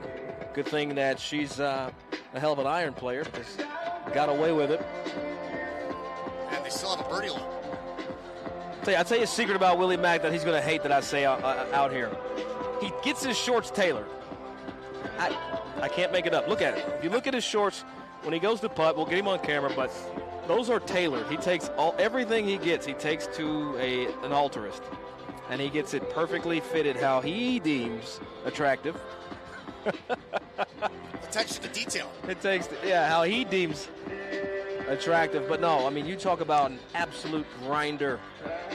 Willie's like a little brother to me. I mean, I've known him we played junior golf against each other before, college. I'm talking about, I'm not going to tell my age, but with me and Willie about 30 years back, junior golf. It's amazing to see when you have a dream or a goal. A lot of people, and you know this better than anybody, you want to be a professional golfer. What it takes to be a professional, the time away from family, the time lost in the wilderness trying to find your game. And to still be out here doing it with Jennifer Song now. She's got to look. Should push a little right to left early and then try to come back super late. But, she didn't read that first push. See if Willie Mack, the third, can bail her out. 4 under par for the pair, and once they leave here, they have 4 holes remaining to try to do some damage.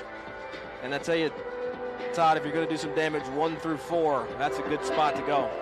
Those shorts will do some damage too. You weren't kidding about those. But them things are tight. I wondered, did you ask Willie Mack, does he feel a little pressure playing for the new franchise? No, I didn't even get a chance to talk to him. I talked to him yesterday briefly, but we had prep to do, and he had prep to do. And I mean, how often do you get to putt with a concert going on in the back? Did he do it? He did it! Mack dropping one from deep.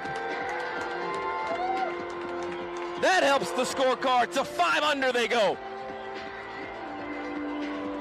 I mean, how cool is broadcasting with a soundtrack behind you? You can't make that up. My heart's pumping. And again, that could save the round. That catapults them back into the mix. 5 under par, and they have 4 holes left. 4 left to play. Can they get to 9? Because you know what? They had their backs against the wall right there. I mean, that was 40 feet around the corner, up to Robin Hood's house we go. Willie Mack knocking it down, doing what he does. I couldn't be more proud. As he waves to you. That's the cool part about all of We this. all in it together, man. Because we love to have you. That's all I got to say. That's my favorite. My son calls him Uncle Willie, so he got to see Uncle Willie just make a putt. They're over here in the corner. So good. Here's Strafacci. Similar putt in terms of momentum. Let's see if Ty can tie this one to the bottom. No, a little too much pace. And speaking of little brothers, Gavin Cohen is like a little brother to me. I've shared in the triumph and the defeat of his career. I feel, I ran into his dad in the parking lot. I feel like, I'm an older brother and dad in a sense. having to see what these guys go through. You know, he qualified for 2 PGA Tour events last year through a Monday qualifier. Played at 12 Corn Ferry Tour events, and now he's at the Grass League, and he told me this might be even more important to him, playing in an event like this. I mean, but think about what it says. It says that you have been identified by a group of people, your peers, as one of the best players to be on a team, to be a part of a franchise, to be a part of something greater than yourself. You don't really get that in golf. It's the individual sport we play. And can we get an individual birdie? No, we can't. Pars. The intangibles. The intangibles in golf. This game will beat you up, and that's what I think I love the most about the Grass League. The fact that the game will beat you up, but you can have somebody right there with you to keep you cracking. Song, Mack, Cohen, Strafauci, they head on to the first hole. Coming in here next.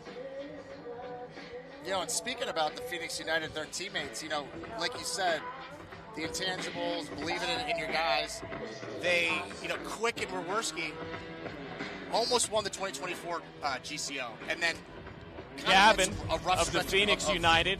Well, Tough we're gonna go down three the there. Dutchess with Gavin Tough Cohen. three there. Do you think it's hard to stay locked in with this competition, with the fact that there's a concert going on right behind you?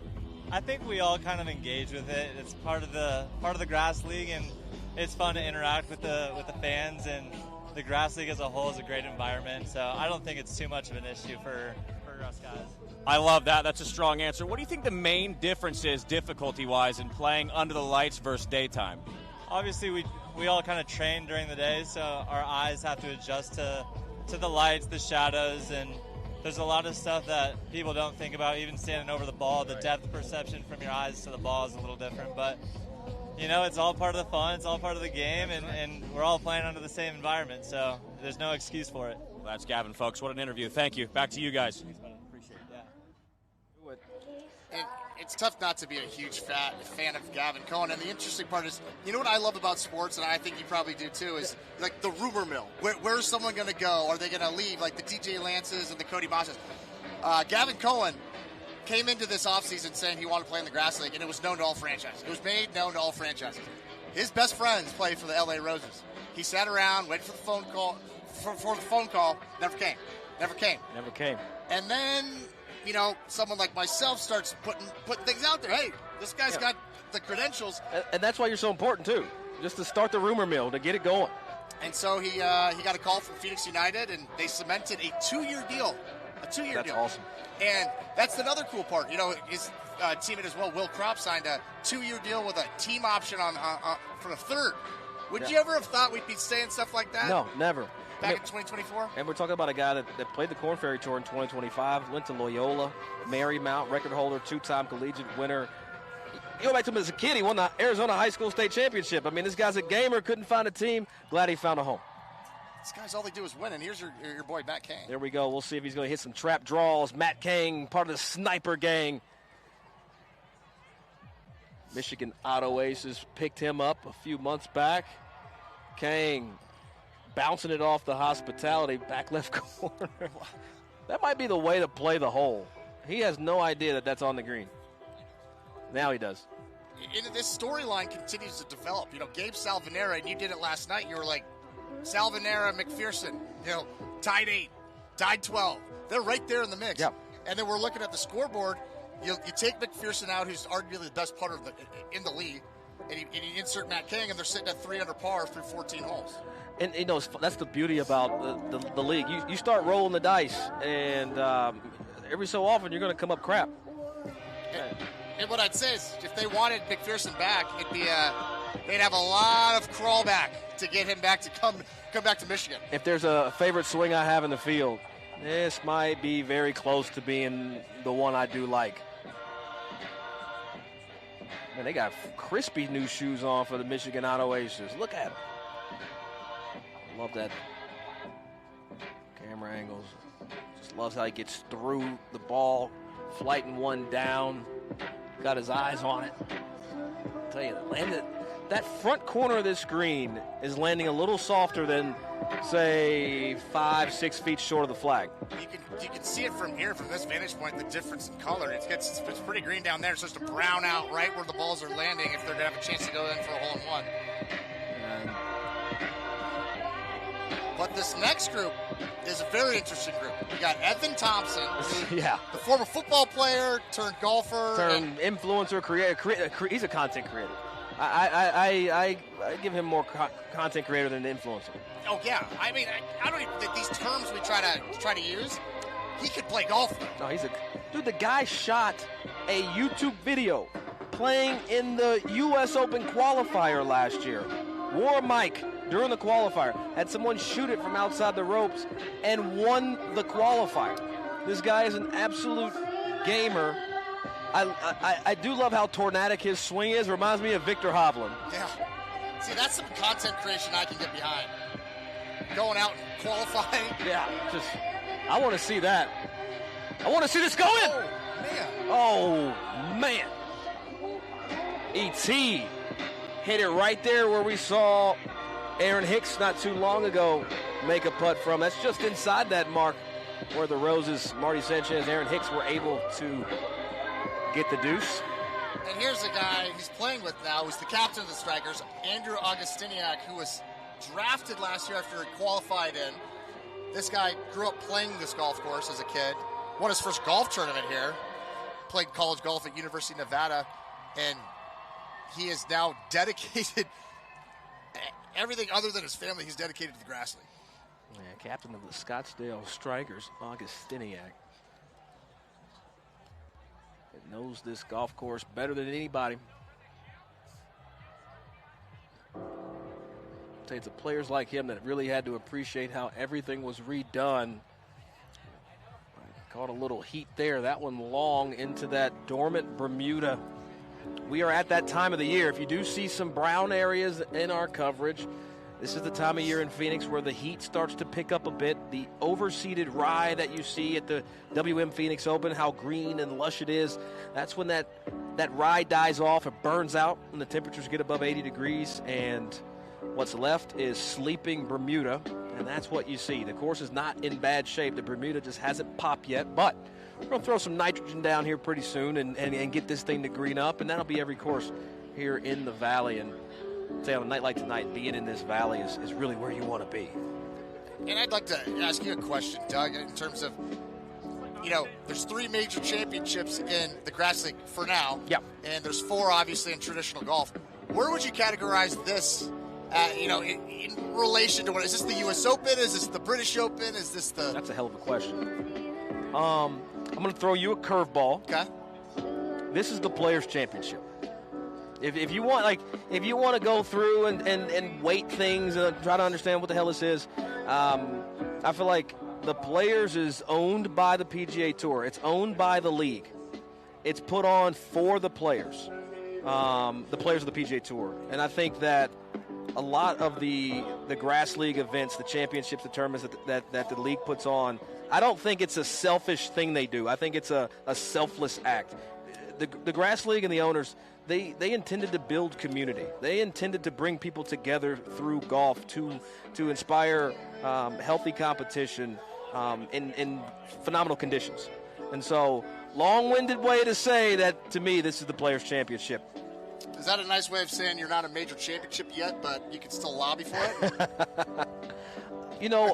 I the fact that you have some of the best players, mini tour players, former world beaters, couch cushions, you've got everybody on one playing field. I don't think that should be discounted at all. I think that should be celebrated, and I think that's something that we need to see more of as we see Matt Kang.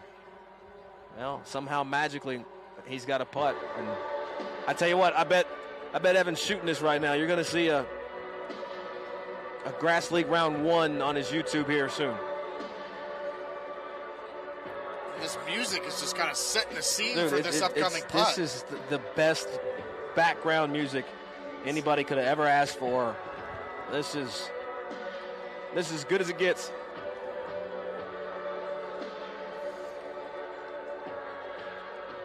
There's Mason Nutt, the new Hollywood hitter. Yeah, man. Chalking it up with a team I'm surprised they didn't draft. Him. I thought Scottsdale Strikers had him circled. They were definitely at number 2 going to take Mason Nutt, and they fell all the way down the board to. Well, in retrospect, not taking Nutt and Lance was a good call. Yeah. They did not do what they needed to do. This morning I saw them having lunch after their round. I think they shot 1 under. I'm going from memory. They shot 1 under. Yeah, again, my scoring system is down. We are using a singular unit manned by Todd Dobson to my left, so excuse some of the production difficulties. It's my fault. It happens. I take that Yeah, back. 3 under. They shot 3 under. They had a late charge, 2 birdies in a row. Yeah, it's just and that's probably my favorite piece because I've been out here. I've played in the GCO qualifiers. We see Kang setting up claw grip. The fact that on one day this place is gettable, and the next day it's going to beat your ass.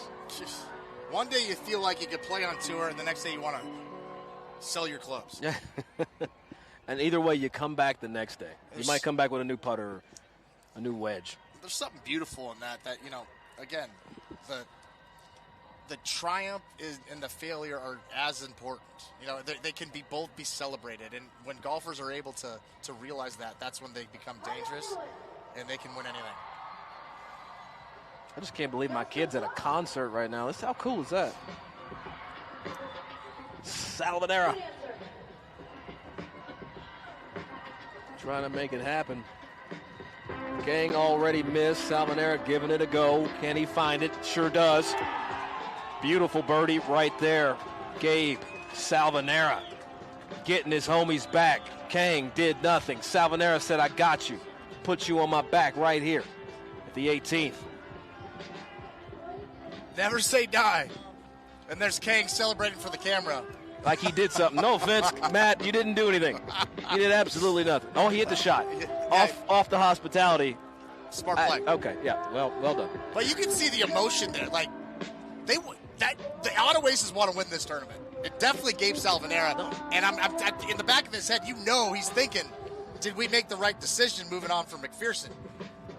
Especially when you look back at the Auto Aces, right? You go back and look at the 2025 points race. Of course, the Munis, out in front. But the Auto Aces, they were 4th. They really had no reason, when you look at it on paper, to go through and retool their team. But they did, and we'll see tonight into tomorrow for sure, if that was a viable move. And here's Evan Thompson. See if he can roll the rock. Another claw grip, left hand low. Trying to play the break, drip it down the hill. High side, miss. And I got to say, this is what Andrew Augustiniak wants. He wants this stage. He tends to make this putt. He's done it every event he's played. He's made the putt on 18 in front of his family, friends, the community. And he just pointed at me when we were talking, and he said, this one's for you. Yeah. So, well, we'll see if the strikers can strike Augustiniak. Well, he's done it before. Usually paired with Charlie Belgian. Not tonight. Evan Thompson. The only PGA Tour winner, by the way, that's played in this is Charlie Belgian. Yeah, that's unbelievable. And once Brian Rolap gets his hands on the tour a little bit better, I think we're going to have more players come over here and be able to play and have fun. Augustiniak for the deuce. Oh, high side lips. Man, Augustiniak, you look at how he's played. He's been paired with Belgian. He's been paired with Keenan. He's played with multiple players tonight. He's with his 3rd partner on this team and unable to convert for the birdie here at 18. I think that's a testament to his character. He's whoever I'm playing with, I'm going to give you my best. I'm going to go that inch with you. Well, if you go the inch, you better go the mile. I need those type of friends. You find him at the grass league, that's what you do. Oh, no! Oh, the horseshoe lip out for E.T. Augustiniak has to show up now. Got to clock back into work. He was thinking about the next tee box. Oh, he was. He was halfway down 1. Look at this. We've got sandstorm coming through here right now. Just blowing debris across the 18th. Last year we had the Haboob come through. Augustiniak, cold as ice. There is 3. Had his players back. A lot of content being shot during this round of golf. And Doug, we're moving into the thick of it. Yes, We've sir. got 3 groups left. And I got to say, it's some of the most interesting golfers in the entire field. Yeah, and I've been impressed. I've been impressed with how this 18th hole has been playing. I've been impressed with how players have traversed it, to be quite honest. We've seen birdies from pools. We've seen birdies over the back of the green. We haven't seen one from the front of the green. Haven't seen that yet. Players coming through here. Quick look at this leaderboard. Lindblom and Gregg got through the qualifier. They were drafted by the Hollywood Hitters. They really, in my opinion, the story of the day. I know Quick Waworski, are at 10 under par, but the fact that Hannah and Frederick were able to get drafted late in the second round by the Hollywood Hitters, show up, shoot 9 under par. Very, very impressive. I'm still waiting to see what Joe Hooks is going to do as this day goes on, as he's partnered with Aaron Grimes there of Compton. But look, E.T., he's supposed to be going over to the first hole right now, and he's still back here at 18 holding court. He's a celebrity. And Doug, now we're going back to the 18th tee box, and this is a group I'm excited to watch.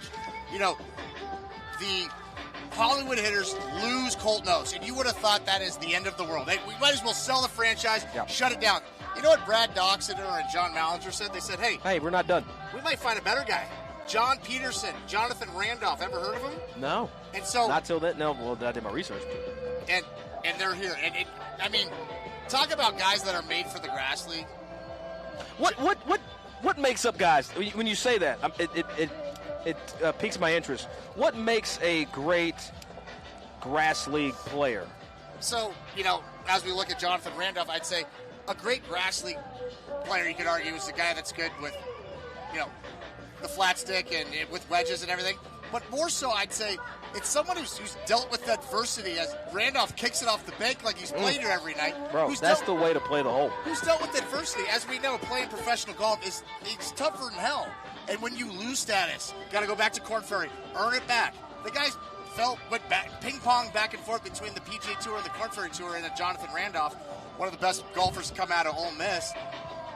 The resilience. You're gonna come up to a tee box, stand in front of wind. You're gonna come up to a tee box, and you're not feeling right. And to be able to play through that and prevail is that. And John Peterson is. Yeah, got his amateur status back, like me. So I know what that process has been like. Holds a plus 4.6 handicap. You want to know the only difference between you and him is he's won a college individual national championship. Yeah, I did do that. It was the PGA Works Collegiate Championship. It counts. It's different. It's different, but it's the same. I get it. I feel like no. You know. It was 2005, so it doesn't really. It's a long time ago. I'm old now. I'm 41. It happens. Hey, you keep waking up, man. Keep waking up. Peterson from Fort Worth, Texas. I'll tell you, man, on paper, this team's like plus 10 handicap cumulative. It's unbelievable. The Hitters roster has like 6 Korn Ferry Tour wins. It's insanity. I'll give you a number. 26 players in this field have touched the PGA Tour. Yeah. Joe Hooks, who we saw earlier, didn't even get a chance to talk about it. Yeah. He's got an exemption in the Rocket Classic coming up. He's going to play the PGA Tour second year in a row. And he played his way in last year. That's what I'm saying. He won the John Shippen Memorial Invitational there at Detroit Golf Club. Imagine you know who won the year before Joe Hooks won it? Willie Mack. And they're both here tonight. And they are here tonight. And stepping to the tee is John Shin and Ricky Romano. Unbelievable. Ricky Romano, Ricky Fowler's caddy. John Shin, this guy's been an incredible golfer. Played the 2024 U.S. Open, has played a full season on the PGA Tour. And look at him, as he prays. And he hits somewhat of a decent shot. Sometimes you got to take it upstairs. But guess what they're sitting at right now? They're even par. Ooh. Ricky Romano was the leader in the clubhouse for about 2 hours at last year's GCO with Hayden Wood. And I got to think to myself, Speak of the devil. Again, you talk about the mixture of players, teams, dynamics, personalities. I'm not going to say there's something wrong. This is just one given night, you know what I mean? Yeah, but you have Hayden Wood and Ricky Romano, and they almost won the summer grind. Like, they had something there. The next man up is a big deal, and a GM or a franchise that's able to figure out that equation, that the next man up is just as important as the person you got. And don't forget, the Muni's owned by Wyndham Clark. No big deal. 2023 U.S. Open champion. See that spin? Spin of the club. Well, the club twirl usually means you hit a good shot. We're going to have to do a little research to figure it out. Man, I tell you what, shout out to our production crew. This is really impressive. You go back to this leaderboard, we haven't seen really any motion today. Best round on the golf course is Engel and Blanchard. They're at 9 under, excuse me. They played 14 holes. Other than that, 7 under. Hack, Bobbitt of the New York Bluebirds, they're the best round on the course. What we're seeing is this evening is playing a hell of a lot harder than it was this morning. Yeah, and when the first wave finished, I thought to myself, I said, okay, well, this is cute. You know, this is cute. We got cute. The second wave coming through, and they're just going to blow the doors off. And now it's held true. And these, it seems like the groups tonight are trying to fight their way back to keep up with pace. And I want to change gears for a quick second. Yeah. Because I want to know, when you look at the logos and the teams and the et cetera, who's got the best logo? I know you're tatted, so you're biased as hell. Yeah, I'd like to say the one that's tatted on my thigh. No, that's not an option.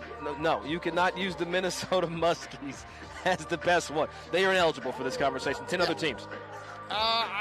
That's a great question. I'm biased towards the Minnesota Muskies because I spent time there, but I mean, there's something about Hollywood hitters. I like the logo. I really love that logo. Yeah, fair. When you think about Hollywood, it's easy to hate Hollywood from all the things you can think Hollywood. of. Yeah, but they have a way of making Hollywood kind of cool. They bring a guy from John Peterson who lives in Fort Worth, Texas, who's won a college national championship, and he owns a garage door repair business. You know what? Why not?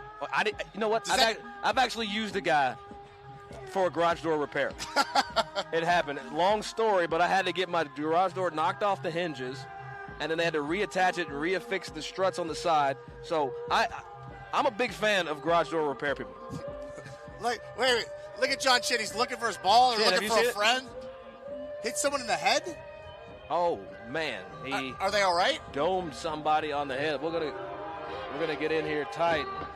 Hey, just like the PGA Tour, you're supposed to give him a glove and a little hundy spot underneath it. Does the signed golf ball do any justice here, or is that? No, absolutely not. No, he's going to need to pay him. You're going to have to pay him a hundy. You hit me, you owe me coffee. Do we have word if, talking to the production crew, do we have word if the guy's okay? We're just going to say that he lived, so that's good. I'll take that. Yeah, a big shout out to Cecilia Palermo, also all the folks over at Esquire Golf for all of the coverage that they have provided on the socials this week for the Grass League and coming through the Grass League social channels. And if you are on YouTube and you're watching, really appreciate you guys for being here. Be sure that you are following all the action, grassleague.com. And if you're in Phoenix, don't forget, a great place to stay, great place to spend a little cheese, eat some great food. Gila River Resorts and Casinos. Multiple places you can come out here, enjoy the valley at Gila River. Golf, food, accommodations, they got you back.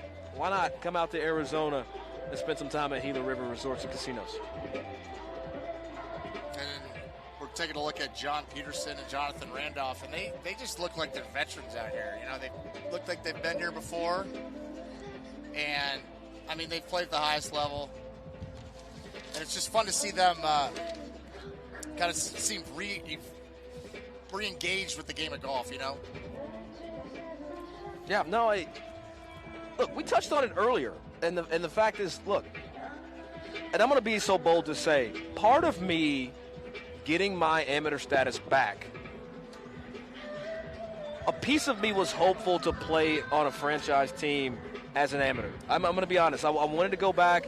I wanted to play. I wanted to compete. I missed the action. I tell people it's hard to pay $1,100 into a tour event or a tournament with $20 worth of practice. It's very hard to do that.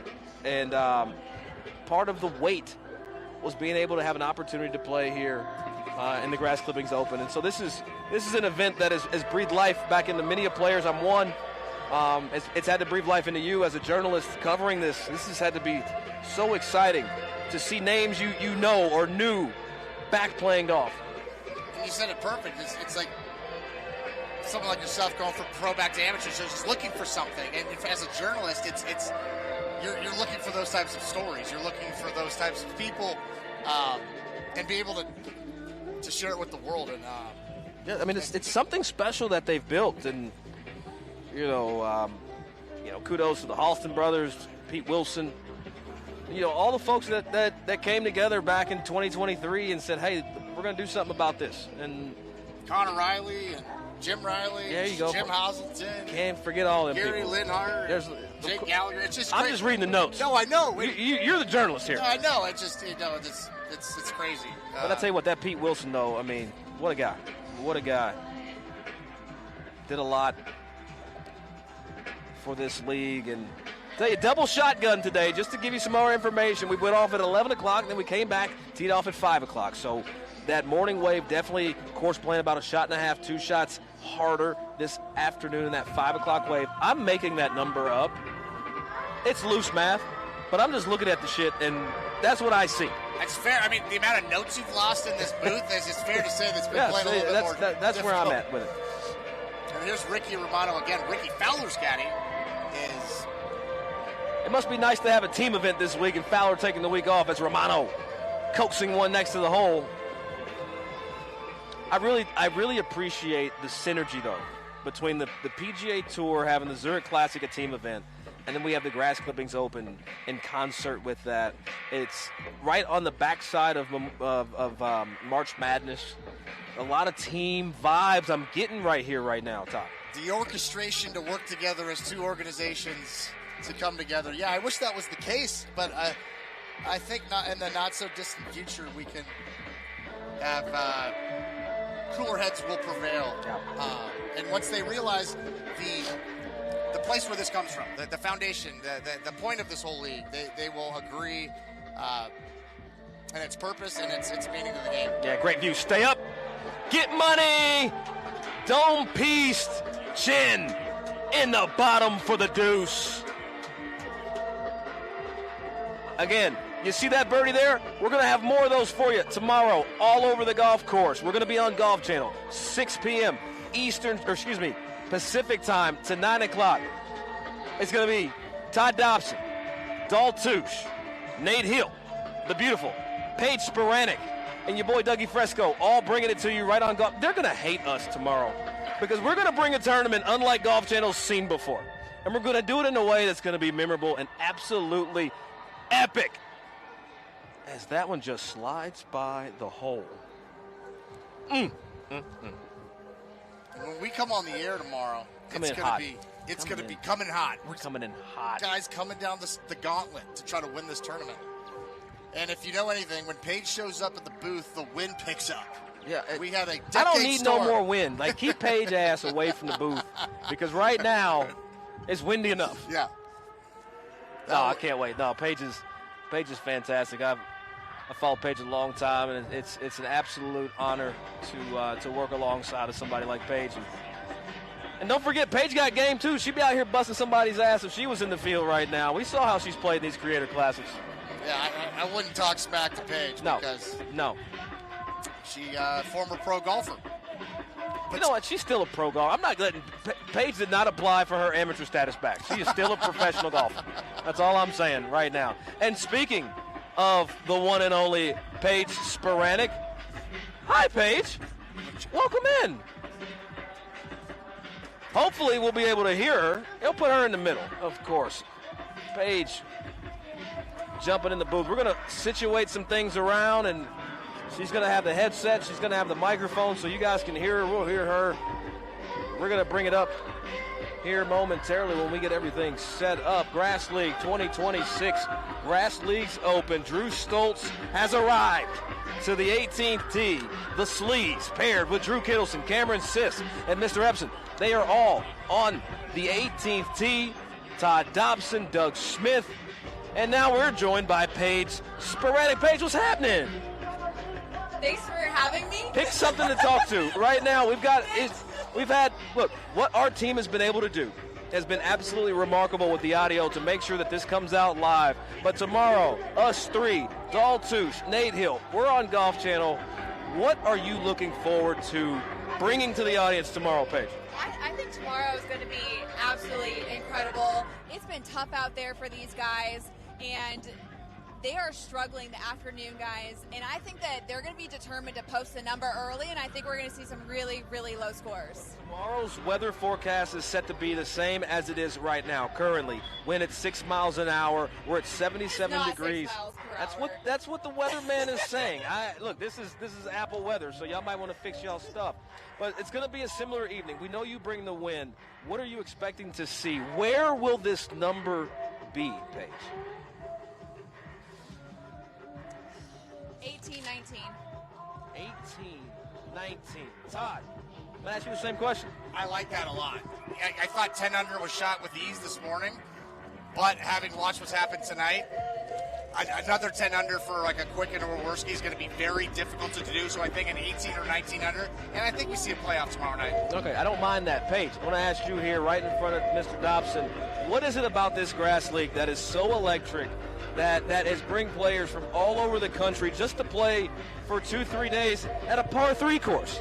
I think these players crave the competition. They have it in their blood. They've all played at a really high level, and for whatever reason, whether it's emotional, financial, or just a time in their life, they've just have shifted and done something different, but they still want to compete at a really high level, and that's why they're here, and they're playing so well, and they are just so excited to come out here. And I was walking around doing social, and everyone was just like, I love this moment. I've been waiting for it. You could just see it in their eyes that they are so determined to play well, and to play well for their team, and to play well for their partner. Well, we got a powerhouse group, Todd, on this tee box right now. I mean, Paige joins us in the booth when we have the most drama on the tee box. You have the Horsemen and you have the Muskies after what transpired last night, and then you have Drew Kittleson and Drew Stoltz, who the Horsemen wanted to go take from the Muskies. And I'm gonna be real for a second. I'm not gonna lie. There was an awkward moment last night. There was an awkward moment, and forgive me right now for blanking on the owner of the Muskies. Brian Hops. Brian Hops. Well, it wasn't him who said it. Tony Bagneshi said, look, stop coming after our guys. And I want to do a little breaking news as Paige sits in the booth. I got a text late last night and said, hey, there's been a change to the roster of the Muskies. And I was like, oh, it's too late to be moving guys around. No. Drew Stoltz is no longer the captain of the Muskies. It's now Tony Bagneshi. So read into that what you want. Whoa. But there's tectonic shifts moving amongst our feet. That's big breaking news right there. Yeah. And I would love to get some insight on that from Drew Stoltz, because I'm sure he'll have something to say about that. I'm sure Stoltz will definitely have something to say, because he's like me. It's hard to shut us up. Paige, when we look at the teams, and this is a very random question, I'm going to put you on the spot. If you had to pick a team to play for, who would it be? That's a really, really hard question. You know what? Born and raised Colorado girl, I want to see a Colorado franchise. That's who I want to play for. Wait. Let me jump in here. What would a Paige-owned franchise look like? Oh, wait, let's do this. You know what? I would love a full female team. And that actually might not be fair, because any girl that comes in here, LPGA players. They all come in here and win, or they're in a playoff like Hannah Gregg. I know what I'm doing. I know. You take Gabby Ruffles, Jennifer Song, and Hannah Gregg. To my knowledge, those are the only 3 ladies in the field. You put them on a team, that's a hell of a team. You add Paige into the mix, and you can then go get some players. I don't know why, like Mallory Blackwelder's coming to my mind. I grew up with her. She lived 2 streets over from me. Bringing her back and players like that. Giving Lexi somewhere to play. I mean, Stacey Lewis announced her retirement this week. Hey, Stacey, love to have you. I don't know who else who would be your like. Yes. I know there's a lot of Oh my people. gosh. Let's pick like four on your team. Who you pick? Okay. Who I think they would like actually like full on do it. Not currently in the league either. Not currently in the. Yeah. See, because I would trade for Gabby Ruffles. I would fight for her. No, I would. Ooh, this is really, really hard. There are a lot of really great players out there. I mean, Lydia Ko. Let's give you Lydia Ko. Okay, just swing for the fences, Paige. All right. What happened? You know what? I want to go find Grace Park. Like, bring Grace Park back. I love Grace Park. Bring up Lorena Ochoa. Bring Lorena back. Kari Webb. Sari Pak. You know what? Christy Kern lives down the street. She's playing, golf, kind of, sort of. Bring Christy out here. There's a lot of players, Paige. Julie Inkster. Oh. You know who I bumped into last week? Who's that? You never believe it. Laura Davies. We bumped into Laura Davies. She's still beating the ground, teeing the ball up like she always has. It's unbelievable to me as we see. Wouldn't that be something, though, if Paige created a team and got all these girls together, and then you have guys like Matt Kendrick and Drew Kittleson and Drew Salton, they're like, hey, this isn't fair. Time out. This isn't fair. I'd raise you one, though. I would love to see a full GL-sponsored mixed event. Yeah. Full out. Like, let's go, like Willie Mack and Jennifer Song playing together today. I want to see that 66 times, and let's go get it. I love that. I think that would be so phenomenal. As the Muskies, Kittleson, Stoltz, they've tasted the top of the mountaintop, I guess you could say. But 2 runner-up finishes for that pair in the U.S. 4-ball. But if you look at their score today, Todd, it's awe-inspiring. They've done nothing.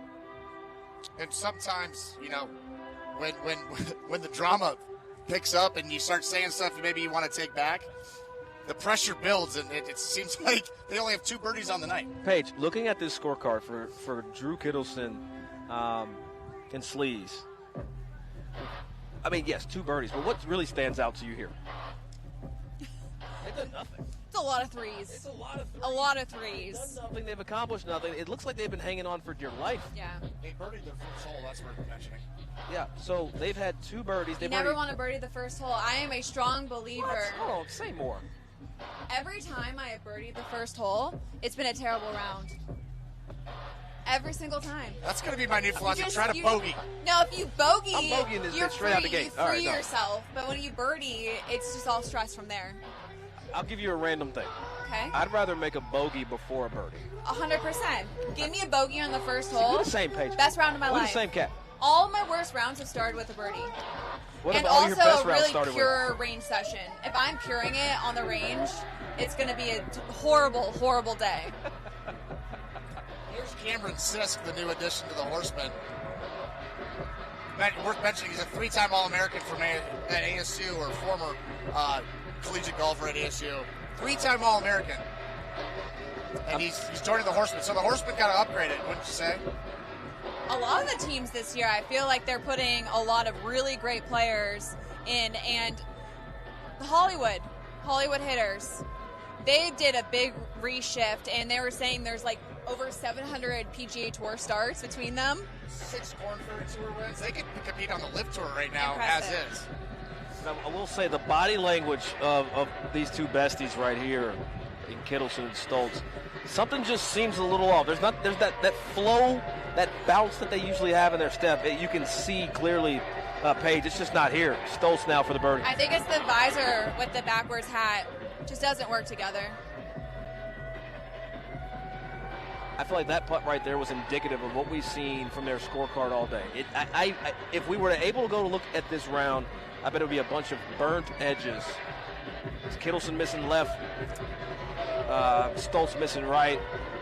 But Drew, he's been here in this moment before on this particular green. We were there. Paige, you weren't. You missed it. Todd and I went absolutely bananas when Kittleson made that birdie here to close out that 2024 Grass Clippings Open. But for the birdie. Thank you so much. Oh, my goodness. Same exact putt. His partner just hit. One broke, one didn't. Tell you that the hat in golf, how you wear it tells you a lot, Paige. And I feel like when it's just like this tip on the top of your head, you know you're having a hell of a day. If you got it backwards, oh, God. We've seen some things out there. All right, par putts for the remaining duo of the Dallas Horsemen. Retooled their entire team. Horsemen coming in. Tell you what, they're one of the lowest earning teams so far in the league. Their earnings only $8,300. They do have 3 top 10s as a franchise, but they have finished DFL twice. That's a tough look, and I think that's part of the reason, like we said earlier, it's 2 struggling franchises going after each other's players. It's like the Hawks and the Raptors making a trade, and you saw it last night at the draft. I love it, though. I think it's great for the league. Wouldn't you say, Paige? You are all about the drama. You just get so giddy when the drama is right there. Yeah, I think it's great. I mean, you want the competition to be raised, and I think having that type of, drama here and there between the players and the franchise owners, it's important, I think, to the growth of Grass League. How important is it to kind of state your beef like we did see from the Muskies and the Horsemen yesterday? Like, if you got beef with a team, are we putting it out there, or does it need to be that, like, quiet sneak diss type stuff? I think sometimes you do need to be upfront. All right. Okay. All right, back to the tee. Ruffles, Claycomb, Watkins, and Byram.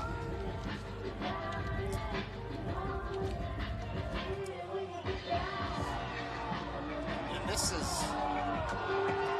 Oh, my gosh. Should have been a 1. Should have been a 1. That's Cannon Claycomb stepping in for Gabby Ruffles, the much talked about Gabby Ruffles, playing alongside Ryan Ruffles, who the pair won the last tournament in Grass League, the 2025 GL Championship. That's one way to make your first impression. Man, I'll tell you what, why not just throw an absolute seed? Again, Dave Roberts owning the LA Roses. No big deal. He's too busy right now to be here because, he's in season. He's just, winning World Series. Doing pretty good. He's done pretty good for himself.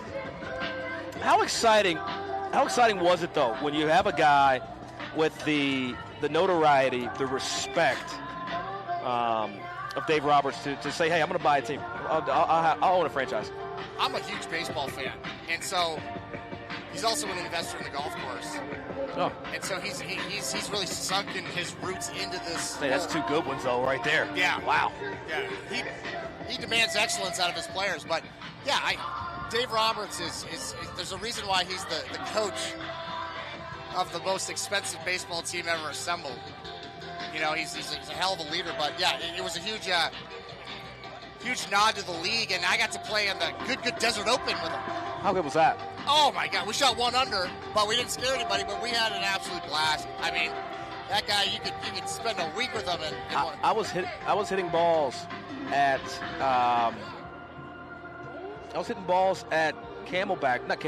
Phoenician one day. Yeah. And I was just hitting balls. And Mr. Roberts walked up to me. He's like, hey, I like your golf swing. It's amazing, blah, blah. And I was like, oh, I appreciate that, sir. I'm Doug Smith. He's like, Dave Roberts, good to meet you. We chopped it up. I had no clue who he was till he left. And somebody's like, you know who that was? I was like, it sounds familiar. And they were like, no big deal. Look at these 3 shots. Well, that's the defending champion, Jake Byram. And now we have Kurt Watkins, the Grass League Player of the Year in 2025, stepping up. Man, look at this move right here, this golf swing. I mean, it is absolutely angelic. You see him just working the move. I'd say collectively, we've already got the tightest proximity we've seen of any grouping this evening. The Rose is definitely going to take the cumulative total for the closest to the pin tonight. Well, it makes sense. You have going off speed. 3 top 10 players in the league. Uh-oh, to the right.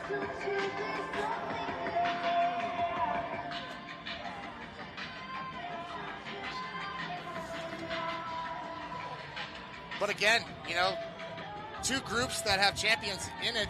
Ryan Ruffles won the 2025 GL Championship, and Kurt Watkins and Jake Byram.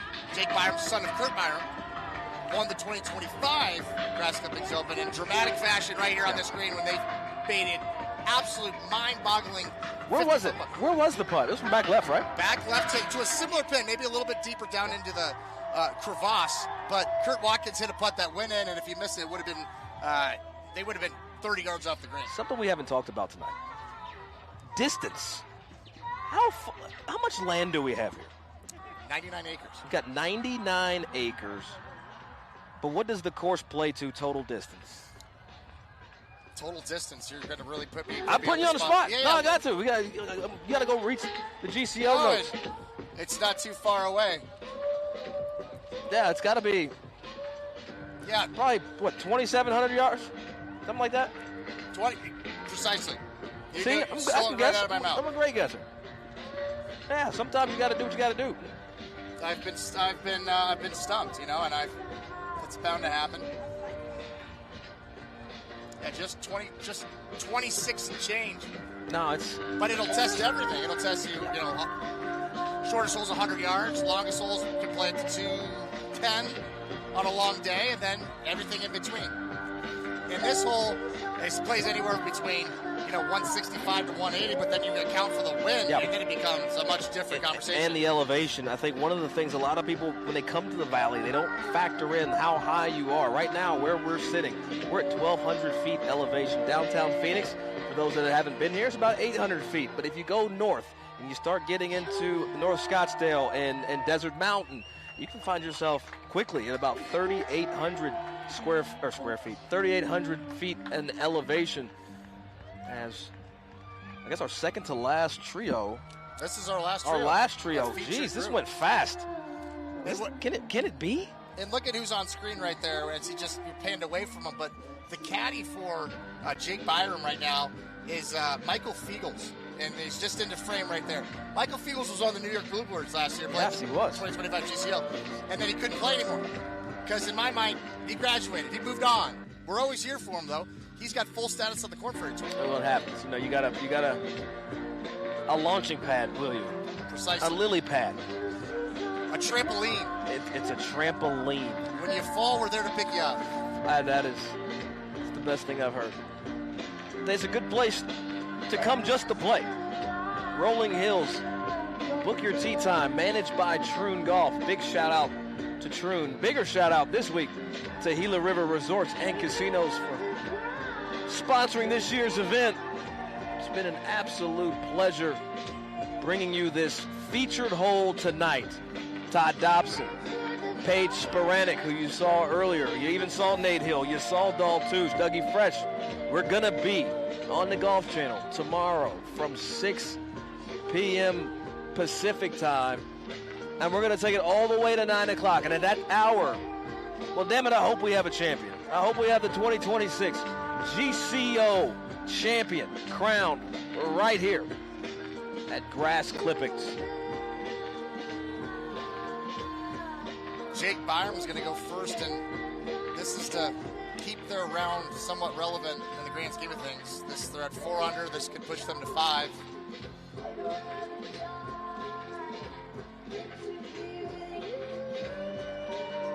With the band in the background. Oh, this music is perfectly framing this. From GCU. Burns. Top of the lip. Well, it's helpful when, the best ball striker potentially in the league misses the putt, and then potentially the best putter in the league comes up behind him. No big deal. Kurt Watkins coming up behind him. 2002 U.S. Pub Leagues champion. Oh, he did it again in 2004. 2020 and 2025 U.S. 4-ball champion. Hey, USGA, this guy knows how to play in your events. Just saying.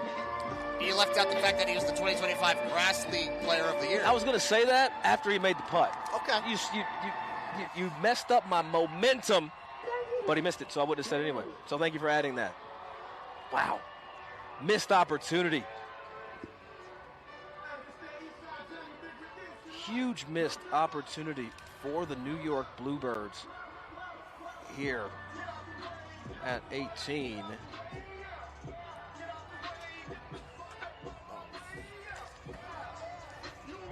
hands shaking. That concludes their round. A lot of players around the course. We went off in a shotgun at 5 o'clock.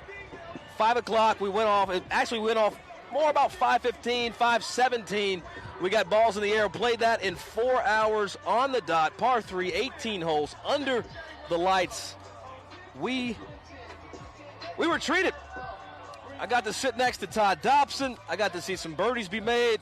My son got to go to his first concert. Look, tonight, the teaser. Tomorrow, the finale. Todd, surprised by what we're seeing from a lot of teams. No more surprised than basically everybody under this leaderboard, especially with Aaron Hicks and Marty Sanchez, really caught me off guard, not playing the golf that they had hoped. And one thing that caught me off guard is we have a co-leader in Sam Anglin and Brian Blanchard, former four-ball U.S. champions.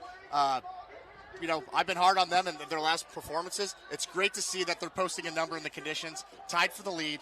But, if you look down the board, Massa and Martinson made a late charge. Ryder and Galinsky right there, they're hotter than anybody. And then my pick to win the tournament, Michael Gellerman and Grant Hirschman, are all right in the mix at 7 under. Well, look, right in the mix. Tomorrow is setting up to be a phenomenal closing to this championship. 2026 Grass Clippings Open, Rolling Hills, Tempe, Arizona. We've got the stage set. We've got 2 at the top of the leaderboard. We've got a lot of players chasing. There's going to be a shuffle tonight when we redo these tee times. Some players that you didn't see in the morning, well, they're going to play in the afternoon. Can't wait. He and I, we're going to bring it to you tomorrow on Golf Channel, 6 p.m. Pacific time. For Todd Dobson, I'm Dougie Fresh. Shout out to Nate Hill, Dahl Touche, Paige Sporanic. Thanks for being with us. Tomorrow, we're going to close this thing out.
Oh yeah, one more time.